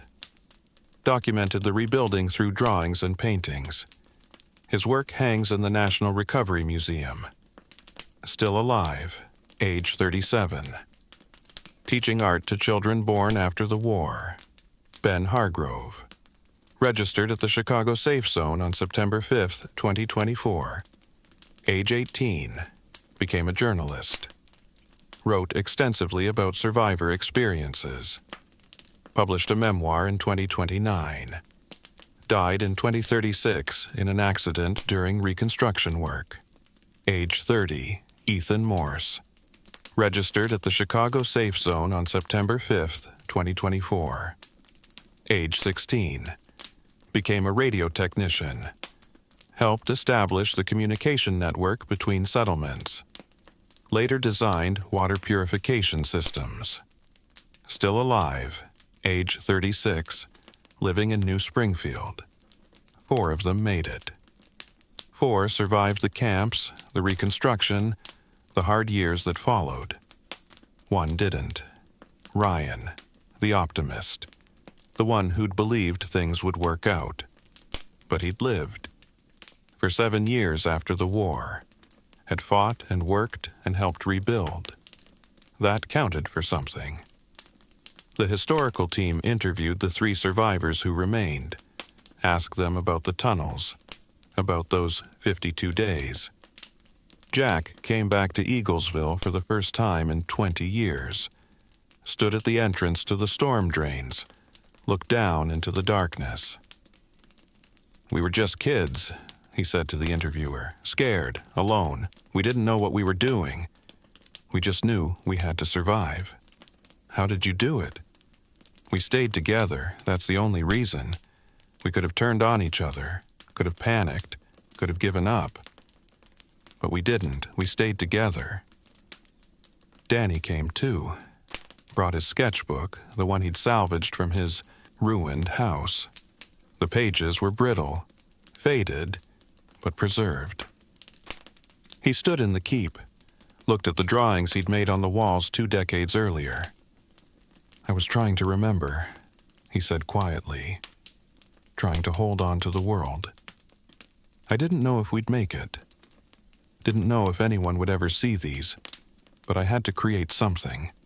Had to prove we existed." Ethan came last, examined the water collection systems they'd built, the makeshift filters, the engineering they'd improvised. "We learned so much down here," he said. "About survival, about what humans can endure, about what matters when everything else is gone." "What matters?" the interviewer asked. "Each other, that's all, just each other." The historical team worked for months, documented everything, created a complete archive, and they declared the storm drains a protected historical site. The tunnels where 5 teenagers survived nuclear war, where the basement boys lived through the end of the world. They installed lights, walkways, informational plaques. They preserved Danny's murals, sealed them behind protective glass. They left the messages exactly as they'd been written. The calendar, the survival instructions, the letters to families, and they opened it as a museum, a memorial, a reminder. Thousands came to visit. Survivors who'd lived through their own versions of those first terrible weeks. Their children, their grandchildren, people who needed to understand, to remember, to honor those who'd survived and those who hadn't. The entrance to the storm drains became a pilgrimage site. People left flowers, candles, messages of their own. "Thank you for showing us how to survive. Your story gave me hope." We remember. The salvage crew woman, the one who'd found it first, came back often, brought her own children as they grew. Your great-grandparents lived through the war, she told them. Millions of people did. But these 5 boys, these 5 wrote it down, left us their story. So we'd remember, so we'd know. What happened to them? Her daughter asked. Most of them lived, grew up, helped rebuild the world. They became the people who made this. She gestured around at the rebuilt town, the new structures, the life returning to dead earth. Possible. And the one who died? Ryan. He died 7 years after the war, but he lived first. He survived. He mattered. The girl looked at the wall, at Ryan's message to his family, the one they'd never read. She reached out, touched the glass protecting the words. Did he find them? She asked. His family? Her mother hesitated. No, he never did. That's sad. It is, but he found something else. He found his friends, and they became his family. And together they survived. The museum became famous. A symbol, one of the most important historical sites from the war. People wrote books about the basement boys, made documentaries, taught their story in schools. Jack, Danny, and Ethan gave interviews, spoke at memorials, helped keep the story alive. But they always emphasized the same thing. We weren't heroes, Jack said. We were just kids, trying to stay alive. There were thousands of stories like ours. Thousands of people who survived in basements and tunnels and ruins. We just happened to write ours down. Why did you? An interviewer asked. Because Danny was right. We needed someone to know. We needed our existence to matter. If we died down there, if we'd never made it out, at least our story would survive. At least someone would know we'd tried. On the anniversary of the war, August 14th every year, survivors gathered at the storm drains, at the keep, at the place where 5 boys had lived through darkness and emerged into light. They held candles, read names, remembered not just the basement boys, but all the survivors, all the dead, all the lost towns and cities and lives. Eaglesville never truly recovered. The population stabilized at maybe 2,000, a shadow of what it had been. But it lived. The town lived. New buildings rose among the ruins. New families made homes. Children played in streets that had been graveyards. And at the center of town, they erected a memorial. 5 bronze statues. 5 boys. Standing together, looking toward the horizon. The basement boys. Jack Brennan, Ryan Kowalski, Danny Chen, Ben Hargrove, Ethan Morse. They survived so we could live August 14th, 2024, September 5th, 2024. And beneath the statue, carved into stone, one simple line. We were here. We lived.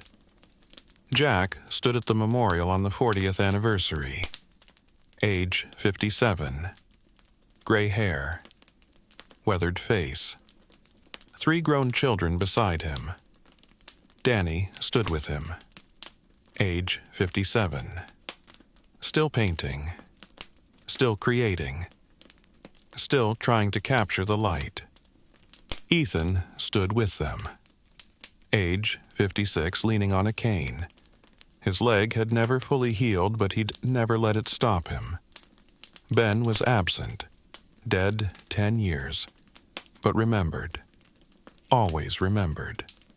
Ryan was absent, dead 29 years, but present in spirit, in memory, in the stories they told. I still dream about it sometimes, Jack said. The darkness, the concrete, the sound of water dripping. So do I, Danny said. Me too, Ethan added. Do you ever wish we'd stayed? Jack asked. down there, in the tunnels, where it was safe. The others thought about it. No, Danny said finally. We couldn't live down there forever. We had to come up, had to try, had to see what was left. We lost Ryan doing that. We did, but he wanted to come up, wanted to live, wanted to hope. We gave him that. 7 years of life in the new world. That's not nothing. Jack nodded, turned to look at the storm drains in the distance, the grate, the entrance to the tunnels. It saved our lives, he said. That place, those 52 days. It saved us. And we saved it, Ethan said. By leaving the messages, by writing it down, by making sure the story survived. Do you think people understand? Danny asked. What it was really like? No, Jack said honestly. No one can understand unless they lived it. But they try, and that's enough. They stood in silence. 3 old men, 3 survivors, 3 friends who'd faced the end of the world together and lived to see the beginning of the new one. Behind them, their children played, and their children's children. Generations born after the war, born into the world that had been rebuilt from ashes. Generations who knew the story, who learned about the basement boys in school, who understood that survival had been possible because some people refused to give up. The sun set over Eaglesville, a real sunset, orange and pink and purple. No more ash clouds, no more haze. The earth had healed, slowly, incompletely, but healed. Trees grew, grass returned, birds sang, life persisted, and 3 old men stood at a memorial to their younger selves, to the boys they'd been, to the friendship that had saved them. We should go down, Danny said. One more time, into the tunnels, see the keep again. My knees can't handle those ladders anymore, Ethan said. But he was smiling. We'll help each other, Jack said, like we always did. So they walked, 3 old men, moving slowly, carefully, through the streets of New Eaglesville, to the baseball fields, to the drainage ditch, to the grate. Someone had installed proper stairs now, metal, with handrails, tourist-friendly. They descended into the tunnels, into the past. The lights were on, bright, clinical, nothing like the darkness they'd known. But the concrete was the same. The smell was the same. The echoes were the same. They walked to the keep, their maintenance room, their home for 52 days. Behind the protective glass, their messages remained, their calendar, their drawings, their younger selves preserved forever. Day 1, we survived. Day 20, still here. Day 52. We're going up. Jack pressed his hand against the glass, over the handprint he'd left 40 years ago. Smaller then. A boy's hand. We did it, he said softly. We actually did it. We did, Danny agreed. Ryan would be proud, Ethan said. He is, Jack said. Wherever he is, he's proud. They stood in the keep. 3 old men, 3 survivors, 3 friends. And they remembered. Not just the fear, not just the darkness, not just the struggle, but also the hope, the determination, the love. The bonds forged in concrete and darkness that had lasted 40 years. That would last until the end. They'd survived. Against all odds.